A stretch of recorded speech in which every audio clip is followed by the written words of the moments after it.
الحمدللہ وکفا وسلام علی عبادہ الذین اصطفیٰ. درود بھیجیے محمد و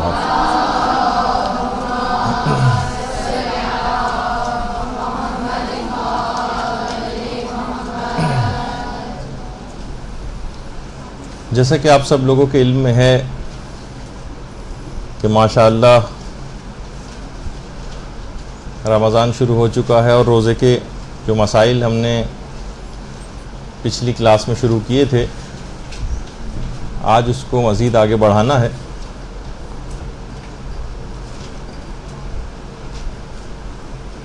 تو کچھ تو فقہی مسائل کا بیان پچھلی دفعہ ہو گیا تھا، اور متفرق باتیں بیان کرتے ہوئے کہ سحری کس انداز کی ہونی چاہیے، کون سی دعائیں ہونی چاہیے، یہاں تک کہ پورا روزہ انسان گزار دیتا ہے، اس دوران مختلف مباح کام بھی انجام دیتا ہے جیسے سونا. لیکن جیسا کہ آپ لوگوں کے علم میں ہے کہ خود رمضان المبارک میں روزے کی حالت میں سونا وہ خود بھی باعث ثواب ہے، ایک ایک سانس اس کی تسبیح کا حکم رکھتی ہے. یہ بھی کہا جاتا ہے کہ اگر کوئی شخص سو رہا ہو، یا مثلا یہ دو الگ الگ روایتیں ہیں،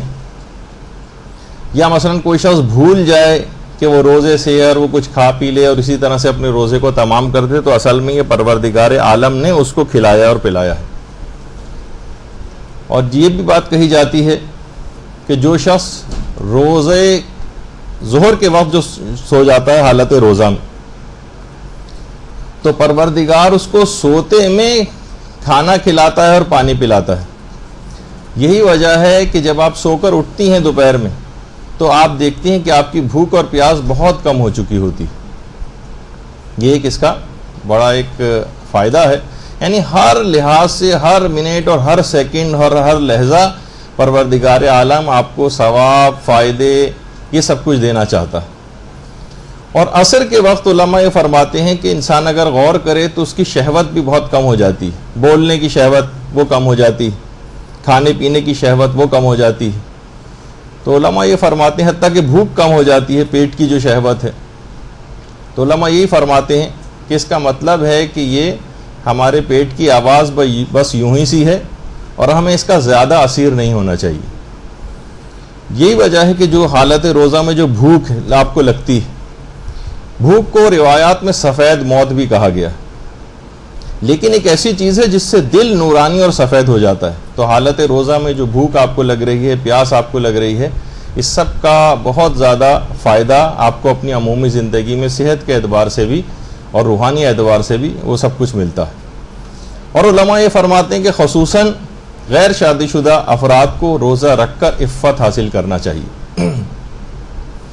اور ہمارے چھٹے امام پیغمبر اسلام سے نقل کرتے ہیں، اللہم صلی علی محمد وآل محمد، کہ روزے دار جب کسی کے سامنے سے گزرتا ہے تو اس کے سارے اعضاء تسبیح کرنے لگتے ہیں، اور فرشتے اس پر درود بھیجنے لگتے ہیں. ہم کو پتہ نہیں چل رہا ہوتا، اگر ہماری چشم بصیرت کھل جائے اور ہماری برزخی آنکھ بہت سی چیزیں دیکھنے لگے تو ہم ان آوازوں کو اور اپنے اعضاء کی تسبیح کو بھی سن سکتے ہیں. فرشتوں کے درود کی ان آوازوں کو ہم سن سکتے ہیں. لیکن کیا کریں کہ مادیات کے جو دبیس پردے ہیں اور گناہوں کے جو پردے ہیں وہ ہم نے اپنی روح پر تہ در تہ سے چڑھائے ہوئے ہیں کہ یہ سب چیزیں ہم سننے سے محروم ہو جاتے ہیں. اور فرشتے جو اس پر درود بھیجتے ہیں تو اس کے متعلق بھی یہی بات کہی گئی کہ اصل میں جو فرشتوں کا درود ہے وہ آپ کے لیے طلب مغفرت ہوا کرتا ہے. فرشتوں کے درود کے معنی ہیں آپ لوگوں کے لیے طلب مغفرت. اچھا، اب دن گزرے گا اور یہاں تک کہ افطار کا موقع آ جاتا ہے. ہمارے ساتوں امام موسیٰ کاظم علیہ السلام فرماتے ہیں،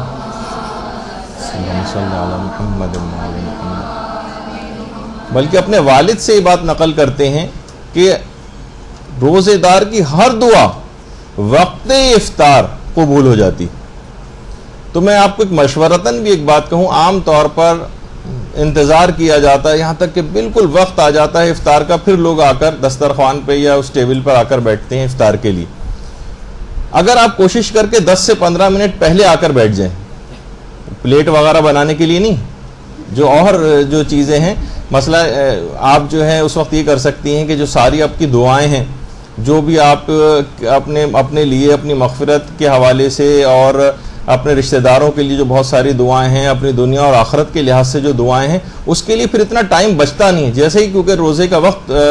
ختم ہو جاتا ہے اور افطار کا وقت شروع ہو جاتا ہے تو پھر دعا کرنے میں بھی دل نہیں لگتا۔ اس سے پہلے تو ایک پابندی ہوتی ہے نا کہ ہاں بھائی یہاں تک تو مجھے واجب ہے کہ میں انتظار کروں، تو اس دوران آپ اپنی تمام دعائیں سوچیں کریں وہاں پر آ کر۔ تو یہ ایک مشورہ ہے، پھر آپ دیکھیں گے، ورنہ پھر یہی ہوگا کہ اگر آپ اینڈ ٹائم پہ آئیں، ایک آدھ منٹ پہلے آئیں، تو آپ کو پھر افطار کی طرف رغبت زیادہ ہو جائے گی اور دعاؤں کی طرف کم ہو جائے گی۔ تو بہرحال جس وقت بھی آپ لقمہ اول اٹھائیں، جس وقت بھی، تو ظاہر جس وقت آپ لقمہ اول لیتی ہیں تو وہ جو دعا پڑھی جاتی ہے اللہم لک صمت وعلی رزقک افطرت وعلیک توکلت، لوگ پڑھتے تو ہیں اور سوچتے ہیں ہاں بس یہ مستحب ہے، لیکن اس کا ثواب اور فائدہ نہیں پتہ زیادہ تر افراد کو۔ اس کا ثواب یہ ہے کہ جو شخص بھی وقت افطار جو آپ روا روی میں روزانہ پڑھتے ہی ہیں، اس کا ثواب یہ ہے کہ جو شخص بھی افطار کے وقت اس دعا کو پڑھے گا تو اس وقت اس دنیا میں جتنے بھی روزے دار ہیں ان کے ثواب کے برابر ثواب جو ہے اس شخص کو دیا جائے گا۔ تو آپ نے دیکھا کہ بہرحال ایک چھوٹی سی دعا اب معرفت کے ساتھ پڑھیں گے کہ اچھا اس کا یہ فائدہ ہے، تو آپ دل لگا کے اس دعا کو پڑھیں گے۔ اور خاص طور پر جس وقت لقمہ اول لیا جاتا ہے اس وقت اپنے لیے مغفرت کی دعا کرنے کا خصوصی ایک حکم آیا اپنے لیے، اور دوسرے لوگوں کے لیے بھی کر سکتے ہیں، یعنی مغفرت کی دعا اس وقت ہونی چاہیے۔ اور ایک دعا تو وہ ہے جو ہمارے امام حسن علیہ السلام ہی نے بتائی،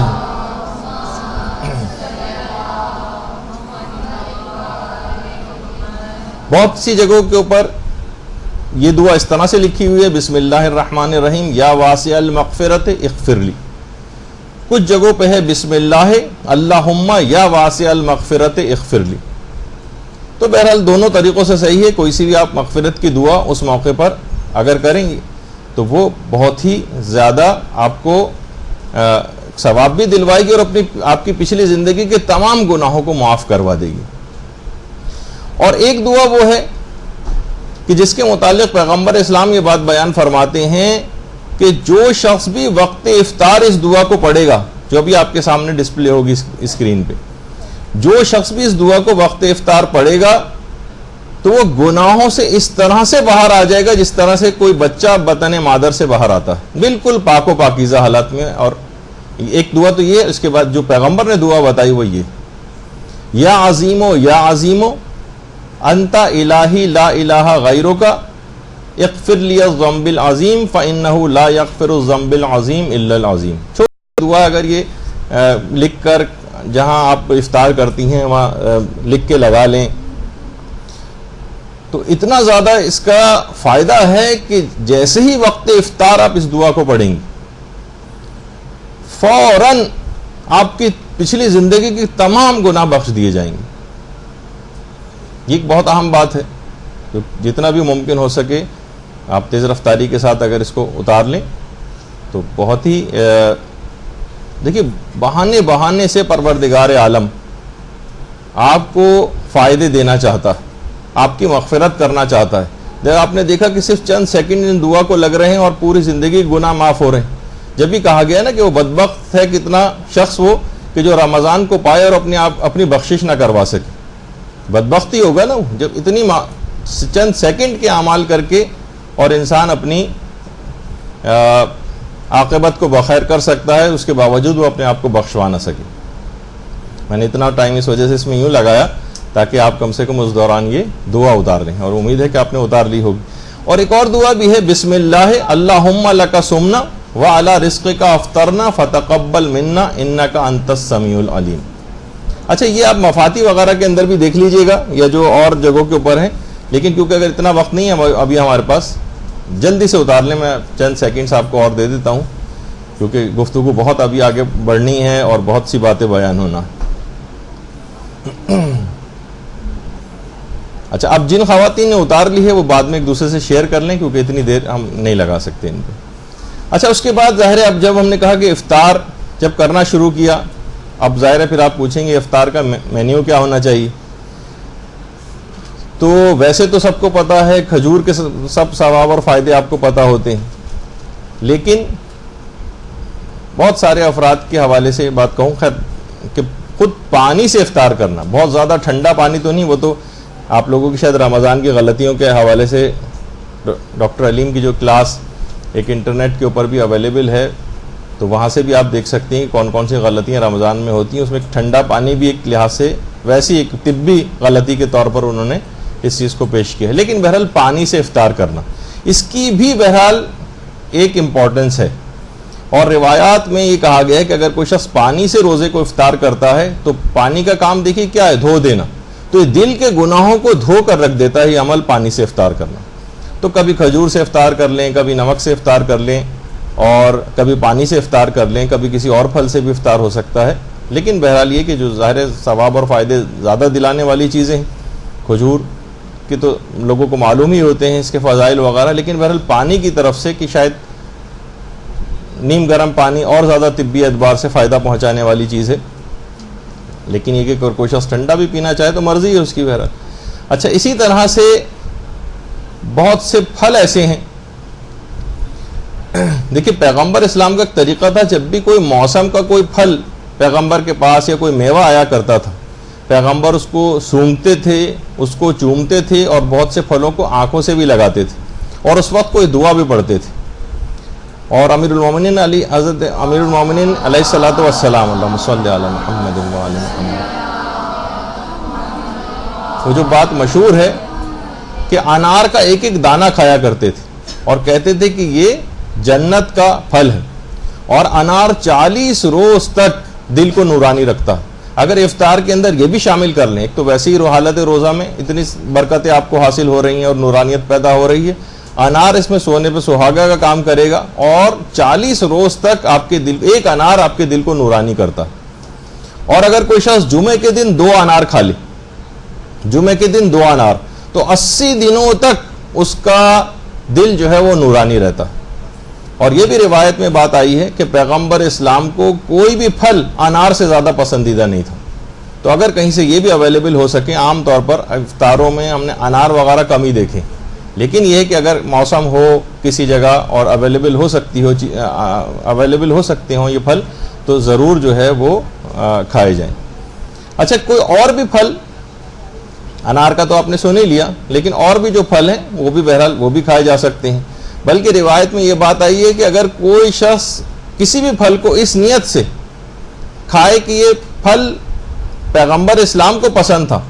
وہ پھل اس کو پھر کوئی نقصان نہیں پہنچا سکے گا۔ اور انار کی جو بھی بات بیان ہو رہی تھی اس سے پہلے، کہ انار کی خصوصیت یہ بھی ہے کہ بچے جلد بولنے لگتے ہیں۔ بہت سے بچوں کے ساتھ یہ ہوتا ہے نا کہ والدین پریشان ہوتے ہیں کہ بولنا نہیں شروع کیا اس نے اب تک، اگر ان کو انار کھلایا جائے تو وہ جلدی بولنے لگتے ہیں۔ اور چھٹے امام ہمارے یہ بات بیان فرماتے ہیں، اللہم صلی علی محمد وعلی محمد، کہ اپنے بچوں کو انار کھلاؤ، کیونکہ انار جلد بچوں کو جوان کر دیتا ہے۔ یعنی بہت سے افراد، بچے ایسے بھی ہوتے ہیں، لڑکیاں ایسی ہوتی ہیں جن کی ڈیلیڈ پیوبرٹی جس کو کہا جاتا ہے، بلوغ ذرا دیر سے آ رہا ہوتا ہے، تو اگر ان کو بھی کھلایا جائے تو اس چیز پر قابو پایا جا سکتا ہے۔ اور پھلوں کو کھانے سے پہلے بسم اللہ الرحمن الرحیم ضرور پڑھنا چاہیے، اور پیغمبر پر درود پڑھ کر پھر اس پھل کو تناول فرمانا چاہیے۔ درود بھیجیے محمد علیہ وسلم۔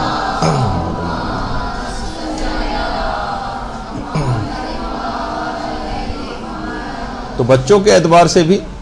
مختلف پھلوں کا بچوں کو عادی بنانا چاہیے، کیونکہ عام طور پر آج کل ہم یہ دیکھتے ہیں کہ بچے جنک فوڈ اور اس طرح کی چیزوں پہ زیادہ جا رہے ہیں، اور پھلوں کی طرف سے ان کی توجہ کم ہوتی چلی جا رہی ہے۔ اچھا، پھر ایک چیز اور بھی ہے، کھانے پینے کے حوالے سے حالت روزہ میں اتنی کھانے پینے کی چیزیں دکھانی نہیں چاہیے اصولاً، لیکن بہرحال کہ ذرا ٹائم اچھا پاس ہو جائے گا آپ کا، وہ یہ ہے کہ چاول کے سلسلے میں ہمارے چھٹے امام یہ بات بیان فرماتے ہیں کہ اللہم صلی علی محمد وعلی محمد،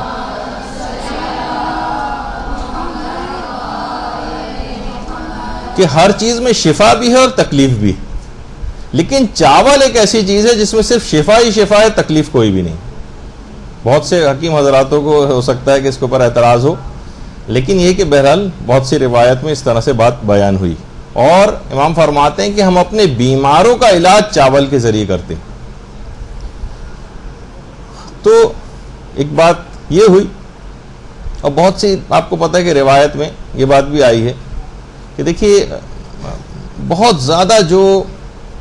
اسراف و تبذیر بعض اوقات اس حد تک معاملات پہنچ جاتے ہیں اور کھانا پھینکا جاتا ہے اور سڑ کر جاتا ہے. تو بہرحال کہ بہت زیادہ پرخوری کرنا حالت روزہ میں کہ اتنا جو ہے مناسب عمل نہیں ہے. اور انسان افطار سے پہلے اور افطار کے بعد اگر جو اس کی حالت ہو جاتی ہے، اس کے بعد بہت ساری چیزوں میں اس کا، جب یہ آپ نے دیکھا ہوگا کہ لوگ اول وقت پھر نماز بھی نہیں پڑھ پاتے، افطار کرنے کے فوراً بعد نڈھال ہو جاتے ہیں، بستر پہ جا کر پڑ جاتے ہیں، اور بہت دیر بعد 2-3 گھنٹے کے بعد جا کر وہ شروع کرتے ہیں اپنی عبادت وغیرہ. حالانکہ نماز کا کتنا حکم تھا کہ اس کو اول وقت میں بلکہ بغیر افطار کیے جو ہے آپ پہلے نماز پڑھیں اور پھر کھانا کھائیں، افطار کریں. لیکن کیا ہے کہ بہرحال لوگ اتنا زیادہ اس میں ایسی صورتحال کا شکار ہو جاتے ہیں جو کہ مناسب نہیں. یا اتنا ہلکا افطار کریں، یا کم سے کم یہ کہ آپ کوشش کر کے اگر آپ فوراً افطار کے بعد نماز کے لیے کھڑے ہو جائیں تو اول وقت کا بھی آپ کو ثواب مل جائے گا. اور دوسرا یہ کہ جو اس میں سستی اور کاہلی، شاید یہ کہ اس کے فلسفے کے بھی خلاف ہو جائے روزے کے، بہت زیادہ کھانا بھی، کہ پروردگار عالم جو ایک خاص مقدار میں کمی کروانا چاہتا ہے آپ سے، شاید یہ کچھ روزے کے کسی فلسفے سے کسی حد تک متصادم بھی ہو جائے شاید. تو بہرحال اعتدال کی راہ وہ جو ہے وہ زیادہ مناسب ہے. اچھا، آپ خود یہ دیکھ سکتی ہیں بہت سی چیزیں، خواتین ہیں گھروں کے کھانے جو ہے وہ پکا رہی ہیں، افطار پکا رہی ہیں، آپ خود دیکھ سکتی ہیں کہ کون کون سی ایسی چیزیں جو ہلکے پھلکے ہم، یعنی جس میں ذرا ٹیبل بھری ہوئی نظر آئے، روزے دار کو ذرا اطمینان بھی ہو کہ کھانے کی نہیں کوئی چیزیں، لیکن ہیلدی ایٹنگ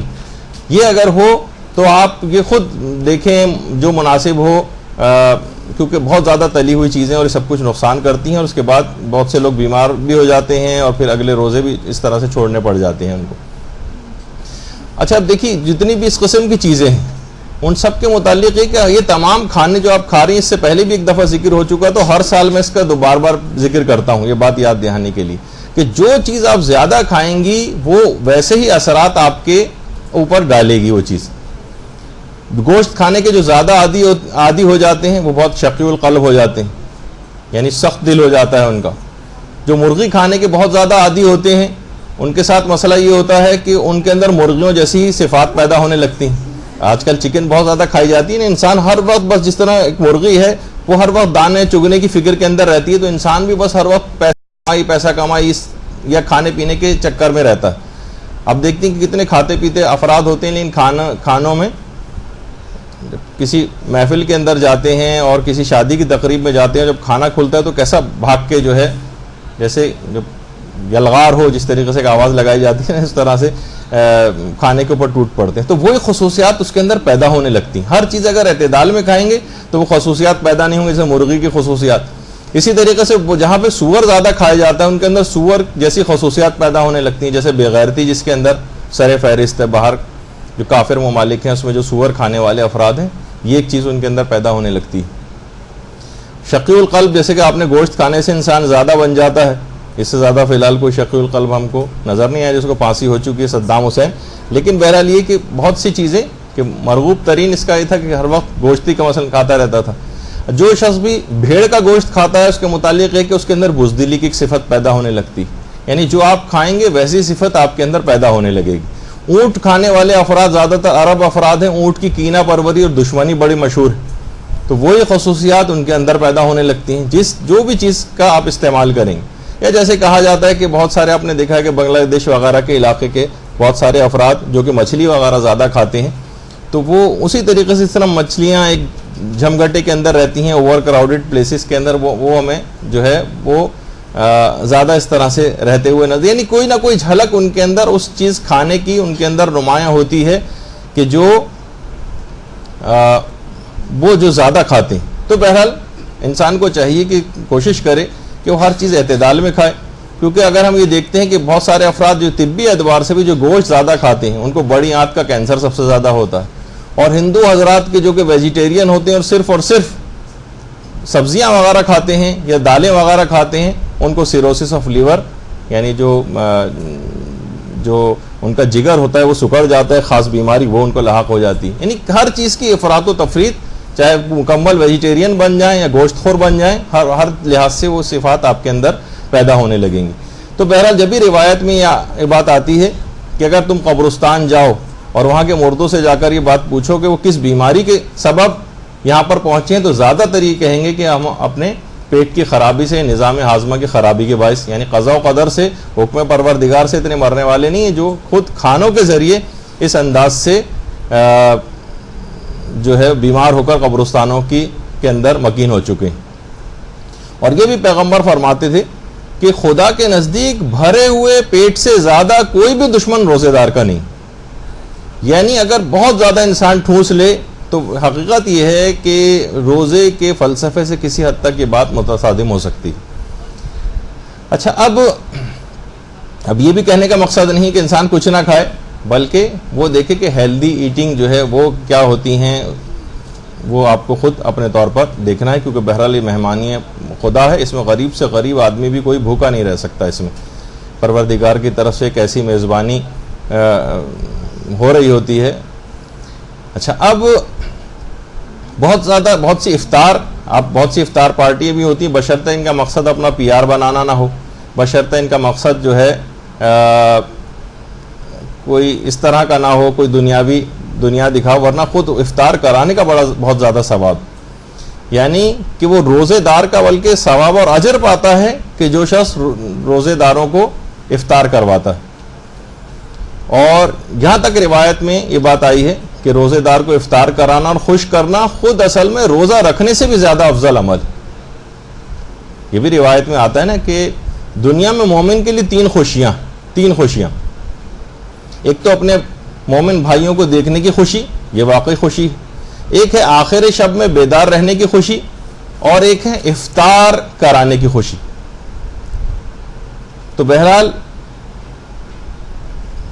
دوسرے آپ نے دیکھا ہوگا مساجد کے اندر بھی لوگ افطار کراتے ہیں، اس میں زیادہ سے زیادہ حصہ لینا چاہیے، زیادہ سے زیادہ لوگ اس میں دلچسپی بھی رکھتے ہیں. یہ اس قسم کے ثواب لینے میں ظاہر ہے جس کی تبلیغ زیادہ کی جاتی ہے لوگ اس کی طرف راغب ہونے لگتے ہیں. تو بہرحال ایک ویسا عمل ہے، کیونکہ پیغمبر بھی فرماتے تھے کہ ایک مومن کو افطار کرانا، خواہ وہ ایک کھجور ہی کے ذریعے کیوں نہ ہو، کہ پچھلے تمام گناہ اس کے بخش دیے جاتے ہیں جو فقط ایک کھجور کے ذریعے بھی کیوں نہ کسی مومن کو روزہ افطار کروا دے. اور بہرحال ایک لحاظ سے ثواب میں وہ خواتین بھی اس میں شامل ہو جاتی ہیں جو افطار کی اتنی تیاریاں کرتی ہیں، لوگوں کو افطار بنا کر پیش کرتی ہیں گھروں کے اندر. واقعی بہت اجر و ثواب والی بات ہے. آپ اس کو معمولی طور پر یا اپنے اوپر برڈن سمجھ کے نہ لیں، بلکہ اس چیز کے ثواب اور فائدے دیکھیں کہ ایک کھجور افطار کرانے سے ساری زندگی گناہ بخشے جا رہے ہیں، اور آپ کتنے افراد کو روزانہ جو ہے افطاری بنا کر دے رہی ہیں اور افطار کروا رہی ہیں. اچھا، تو اب آ جائیے کچھ احکام روزہ پر. یہ تو ہم نے ہلکی پھلکی سے ذرا ایک گفتگو کی. احکام روزہ کو اگر ہم دیکھیں تو متفرق جو احکام آج بھی ہمیں بیان کرنا ہے کہ بعض اوقات یہ ہوتا ہے کہ ہم قرآن کی کوئی آیت غلط پڑھ دیتے ہیں. تو اکثر لوگوں کے دماغ میں وہ والا مسئلہ ایک آتا ہی ہے کہ وہ جو توضیح المسائل کے اندر بھی لکھا ہوا ہے کہ خدا اور رسول و امام پر جھوٹ باندھنا، اس سے روزہ باطل ہو جاتا ہے. تو ویسے کچھ علماء میں اختلاف ہے کہ ان میں کون کون سے افراد شامل ہیں، جناب سیدہ اس میں شامل ہیں یا نہیں، کہ دیگر انبیاء ما سبق جو ہیں وہ اس میں شامل ہوتے ہیں یا نہیں. لیکن بہرحال احتیاطی مسئلہ یہی ہے کہ آپ کسی کے اوپر بھی جھوٹ نہیں باندھ سکتے اپنی طرف سے. پھر ایک مسئلہ اس کے اندر یہ بھی آتا ہے جو اس وقت تو بیان نہیں کرنا، شاید اگلی کلاس کے اندر وہ آئے گا، کہ بہت ساری اس میں ضرور آپ لوگ ایک چیز کی احتیاط کر لیں. ویسے ضعیف احادیث حالت روزہ میں آغا سیستانی کے فتوے میں بیان کی جا سکتی ہیں، جو احادیث ضعیف، لیکن خاص طور پر وہ احادیث کے جو کہ حالت روزہ میں مختلف SMS کے ذریعے آپ کو موصول ہوتی ہیں. آپ کو کچھ پتہ ہی نہیں ہوتا، بس کسی شخص نے بھیج دیا، پتہ نہیں حدیث ہے بھی یا نہیں، پتہ نہیں کسی جگہ پائی جاتی بھی ہے یا نہیں، وہ لوگ ایک دوسرے کو فارورڈ کرنے لگتے ہیں. اس میں خاص طور پر احتیاط کیجیے. آقا بہجت تو بہت فرماتے تھے کہ عمومی زندگی میں اتنی احتیاط کرنی چاہیے جائے گا کہ روزے کی حالت میں انسان جو ہے اتنا غیر محتاط ہو جائے. تو ہمیشہ کوشش یہ کرنی چاہیے. آقا بہجت تو یا ہمارے بہت سے علماء کا طریقہ کار ہے خاص طور پر رمضان میں، اور اس سے ہٹ کر بھی اپنے ہاتھ میں جب بھی روایات کوئی پڑھتے ہیں تو اپنے ہاتھ میں کتاب لے کر بعینہ ہی لفظ بلفظ اس میں سے دیکھ کر پڑھتے ہیں. تو بہرحال آپ اس میں ایک احتیاط یہ ضرور کر لیں. مشورہ ہے میرا کہ آپ یہ حالت روزہ میں ایک دوسرے کو جو میسیجز فارورڈ کرتی ہیں خاص طور پر احادیث کے میسیجز، یہ اس میں آپ احتیاط کریں اور ایک دوسرے کو فارورڈ نہ کریں. کچھ پتہ نہیں ہوتا کون سی حدیث ہے کون سی حدیث نہیں ہے کیا نہیں ہے. تو بہرحال اس میں آپ کو احتیاط کرنی چاہیے. تو اب بہت سے لوگ یہ بھی کہتے ہیں کہ پوچھتے ہیں کہ بھئی قرآن کی آیت اگر ہم غلط پڑھ دیں تو کیا اس سے بھی کوئی روزہ باطل ہوتا ہے؟ زیر زبر پیش کی کوئی غلطی ہو جائے، کسی لفظ کی کوئی غلطی ہو جائے، تو بہرحال اس سے روزہ باطل نہیں ہوتا. قرآن کی آیت اگر کوئی غلط پڑھ دے. بہت سے لوگوں کا ایک سوال یہ ہوتا ہے کہ اگر ہم قرآن کی کسی آیت کا ترجمہ غلط پڑھ دیں، ترجمے میں کوئی غلطی ہو جائے ہم نے ذرا آگے پیچھے کر دیا، ایسا نہیں کہ بالکل الٹا معاملہ ہو جائے، بلکہ ترجمے میں تھوڑی بہت غلطی اگر ہو جائے تو بہرحال اس سے بھی روزے پر کوئی فرق نہیں پڑتا. لیکن جان بوجھ کے ایسا نہیں ہونا چاہیے، لیکن کبھی غلطی سے اس طرح سے اگر ہو جائے تو دیکھیے مسائل فقہ کی اہمیت بہت زیادہ ہے اس سلسلے میں. یعنی جب یہ کہ ہر چیز رمضان سے پہلے یہ ہم جو ابھی بیان کر رہے ہیں اصولاً وہ بہرحال اس کا بار بار میں پھر افسوس کروں گا جو ایک اتوار ضائع ہوا تھا، یہ سب مسئلے اس سے پہلے بیان ہو جاتے پچھلی کلاس میں، اور آج ہم آگے کی بات کر رہے ہوتے. لیکن بہرحال تو مسائل فقہ کی اہمیت بہت زیادہ ہے. آج کی گفتگو ہوگی 2 گھنٹے کی، اس کے بعد اگلی جو کلاس ہوگی اس میں بھی 2 گھنٹے کی مسائل کی گفتگو ہوگی. پھر تو خیر شب قدر آ جائے گی تو اس میں شب قدر کے حوالے سے گفتگو ہوگی، اور جو بالکل آخری اتوار ہوگا اس میں عید کی غلطیوں کے اعتبار سے عید میں کیا کیا غلطیاں ہوتی ہیں اس پہ پوری گفتگو آنا. تو یہ گفتگو ہونے کے باوجود اور جو پچھلے 3 گھنٹے کی ہماری ہو چکی اس کے باوجود تقریباً 8-9 گھنٹے کے میرے اعتبار سے فقہی مسئلے ایسے ہی باقی رہ جائیں گے جو روزے کے میں بیان ہی نہیں کر سکوں گا، کیونکہ وقت ختم ہو گیا. یعنی ایک ہی دن آپ لوگ آتی ہیں اتوار میں، اور ہم کوشش کریں گے کچھ نہ کچھ اگر یوٹیوب کے اوپر اس کو بنا کے ڈال دیں تو آپ لوگ بیچ میں بھی سن سکتی ہیں، لیکن انشاءاللہ. تو بہرحال یہ کہ دیکھیں 28ویں دن کی جو خاص طور پر دعا ہے ماہ مبارک رمضان کی، یہ ضرور آپ جا کر پڑھیے گا. تو اس میں یہی ہے کہ پروردگار وَأَكْرِمْنِي فِيهَا بِإِحْضَارِ الْمَسَائِلِ، پروردگار مجھے مسائل فقہ یاد کرنے کی کرامت عطا فرما. کہ باقاعدہ ایک دعا ہے 28ویں دن میں، وہ آپ جا کے دیکھیے گا. یا جو دعائے توبہ آپ پڑھتی ہیں کہ پروردگار میں آپ سے وعدہ کرتی ہوں کہ میں برے کاموں کی طرف مڑ کر بھی نہیں دیکھوں گی، اور میں اپنی جہالت کی معافی آپ سے مانگتی. دعائے توبہ کلکم خطاؤن و خیر الخطائین التوابون، گناہ گار تو سبھی ہوتے ہیں، خطا کار تو سبھی ہوتے ہیں، لیکن بہترین خطا کار وہ ہے جو کہ توبہ کر لیتا ہے. تو بہرحال یہ بھی ہے، روایت میں ایک بات آئی ہے بیچ میں بیان ہو جائے کہ اگر کوئی شخص 7 سال تک نیک ہو جائے، 7 سال تک نیک اعمال کرتا رہے، تو باقی کی پوری زندگی کا پروردگار ضامن ہو جاتا ہے. بس 7 سال اپنے آپ اپنے ٹھیک طور پر گزار لیا آپ نے، تو باقی زندگی کا پروردگار ضامن ہوتا ہے. تو ایک دفعہ آپ کوشش کریں. تو بہرحال جس طرح کہا جاتا ہے نا کہ بہت سے دکاندار زیادہ پیسے ہوں تو بہت سے کھوٹے سکے بھی اس کے اندر چل جاتے ہیں اگر اس کو دیں. تو پروردگار ہمارے جیسے بھی کھوٹے اعمال ہیں ان کو پروردگار جو ہے قبول کر لے. جس طریقے سے ہمارے جسم غلاظتوں سے بھرا ہوا ہوتا ہے، کتنی نجاستیں ہمارے جسم کے اندر موجود ہوتی ہیں، تو پروردگار اس کے باوجود ہماری نماز کو قبول کر لیتا ہے. تو بہرحال اسی طریقے سے پروردگار ہمارے ان کھوٹے اعمال کو بھی اگر قبول کر لے تو کیا ہی کہنا. وہ جو دعائے سحر میں بھی آپ پڑھتی ہیں نا کہ پروردگار اگر فقط تو نے نیکوکاروں پر ہی رحم کیا تو ہم گناہگاروں کا کیا ہوگا، اور پروردگار اگر تو فقط متقین ہی کے اعمال قبول کرتا ہے تو پھر ہم گناہگار جو ہے وہ کس زمرے میں جائیں گے. اور پروردگار نماز و روزہ کرنے والے بھی بخشش پا گئے، مخلصین بھی نجات یافتہ ہو گئے، فقط اور فقط ہم گناہگار ہی باقی رہ گئے ہیں. ان پر سے بھی اپنے عذاب کو برطرف فرما دے. اور ایک اور دعا جو خاص طور پر ماہ رمضان میں کی جاتی وہ بھی اگر آپ دیکھیں تو اس میں یہ آتا ہے کہ پروردگار مجھے ان لوگوں میں سے قرار دینا جن سے دین کا کوئی کام لیا جاتا ہے، اور میرا نعم ولا تستبدل بھی غیری، میرا نعم البدل کسی اور کو نہ قرار دے دینا.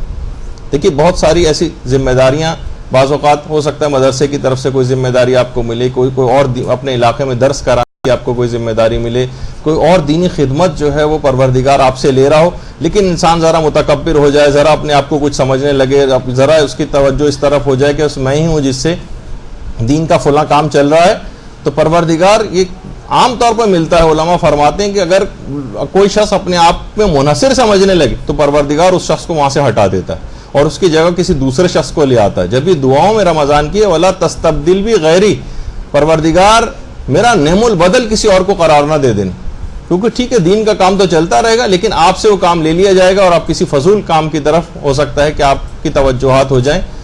تو وہ دماغ میں رہنی چاہیے۔ اور ایک لوگوں کے دماغ میں ایک چیز اور بھی آتی، وہ ہوتی کہ پتہ نہیں ہمارے روزے قبول بھی ہو رہے ہیں یا نہیں ہو رہے۔ تو یہ بات یاد رکھ لیجئے کہ بہرحال پروردگار عالم کو کیفیات مطلوب نہیں۔ بہت ساری دیکھیے چیزیں ایسی ہوتی ہیں کہ ہمیں دعاؤں میں ہو سکتا ہے وہ مزہ نہیں آ رہا ہو، ہمیں نمازیں پڑھنے میں وہ مزہ نہ آ رہا ہو، ہمیں روزہ رکھنے میں وہ مزہ نہ آ رہا ہو، بعض اوقات مزہ آنے لگتا ہے تو ایک اور خطرہ لاحق ہو جاتا ہے جو میں شب قدر کی گفتگو میں انشاءاللہ آپ لوگوں کی خدمت میں پیش کروں۔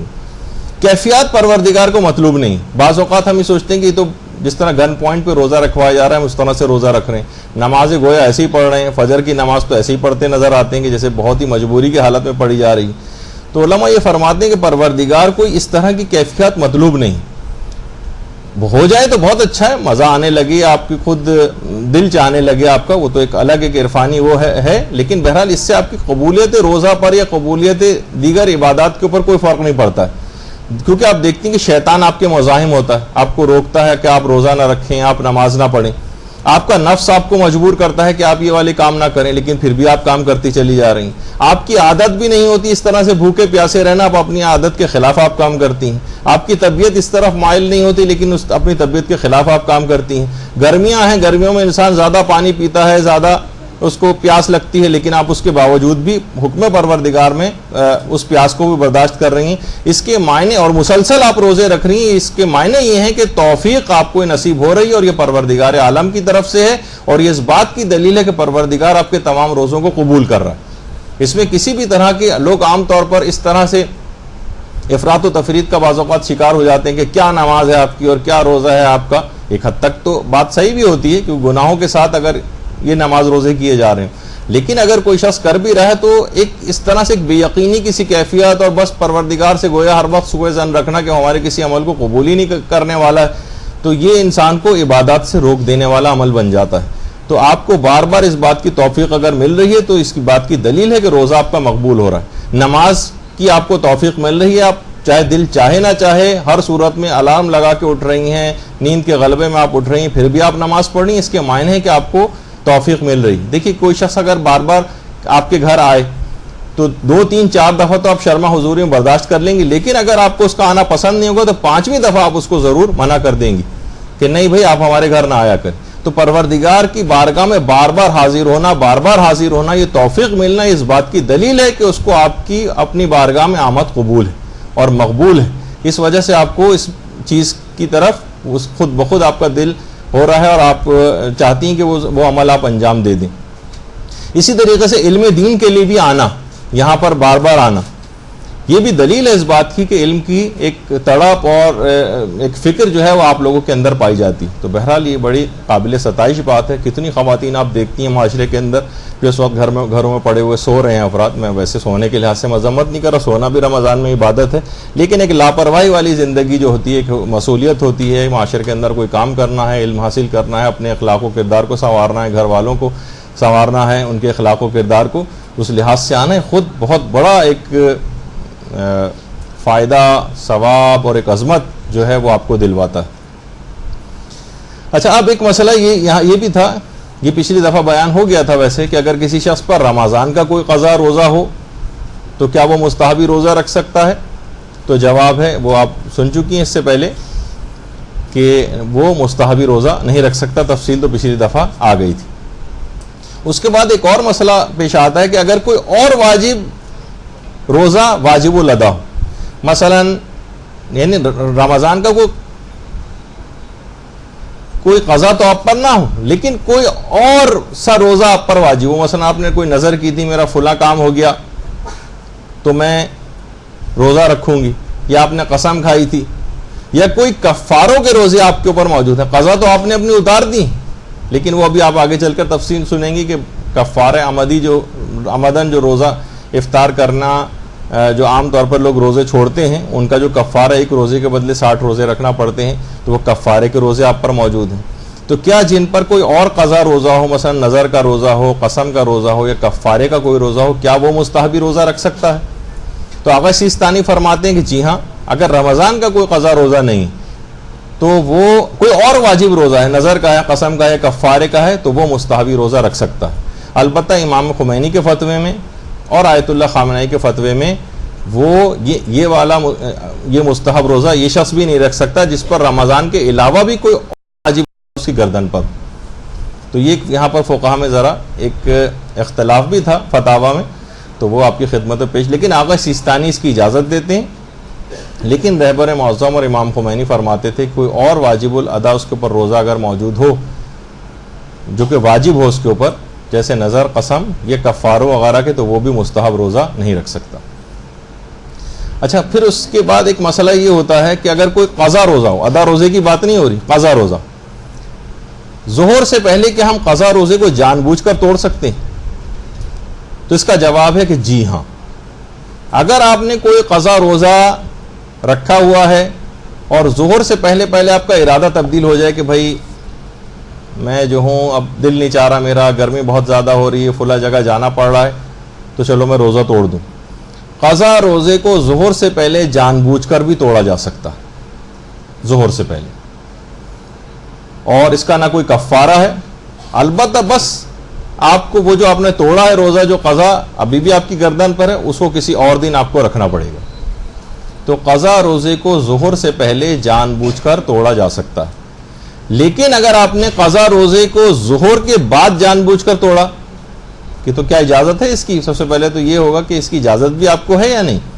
تو جواب ہے اس کی اجازت نہیں ہے. قضا روزے کو ظہر کے وقت کے بعد جان بوجھ کر توڑنے کی اجازت نہیں. اور اگر آپ نے توڑ دیا تو قضا تو آپ کو انجام دینا ہی ہے, وہ تو ظاہر ہے کیونکہ آپ نے روزہ نہیں رکھا ہے, اس کی قضا تو انجام دینا ہی ہے. اس کے علاوہ 10 مسکینوں کو کھانا بھی کھلانا پڑے گا, 10 مسکینوں کو. اور اگر کھانا نہ کھلا سکیں, اتنی حیثیت نہیں ہو مثلا کسی کی, تو آقا خوئی اور آقا سیستانی فرماتے ہیں پھر اس پر کچھ بھی نہیں ہے,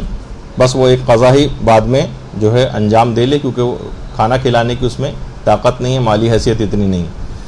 تو آقا خوئی اور آقا سیستانی کے فتوے میں تو کچھ بھی نہیں ہے پھر اس کے اوپر, بس یہ کہ وہ اس قضا روزے کو انجام دے لے جو اس نے ظہر کے بعد توڑا. لیکن امام خمینی فرماتے تھے کہ اگر وہ 10 مسکینوں کو کھانا نہیں کھلا سکتا تو وہ پھر 3 روزے پے در پے رکھے گا اس ظہر کے بعد جان بوجھ کر توڑنے کے سلسلے میں. 3 روزوں کو یکے بعد دیگرے, اس میں کوئی گیپ نہیں ہونا چاہیے, پے در پے رکھنا. اچھا, ایک تو یہ ہوا کہ یہ تو قضا روزوں کے حوالے سے بات ہوئی. بعض اوقات یہ ہوتا ہے کہ کوئی اور معین روزہ اس نے توڑ دیا,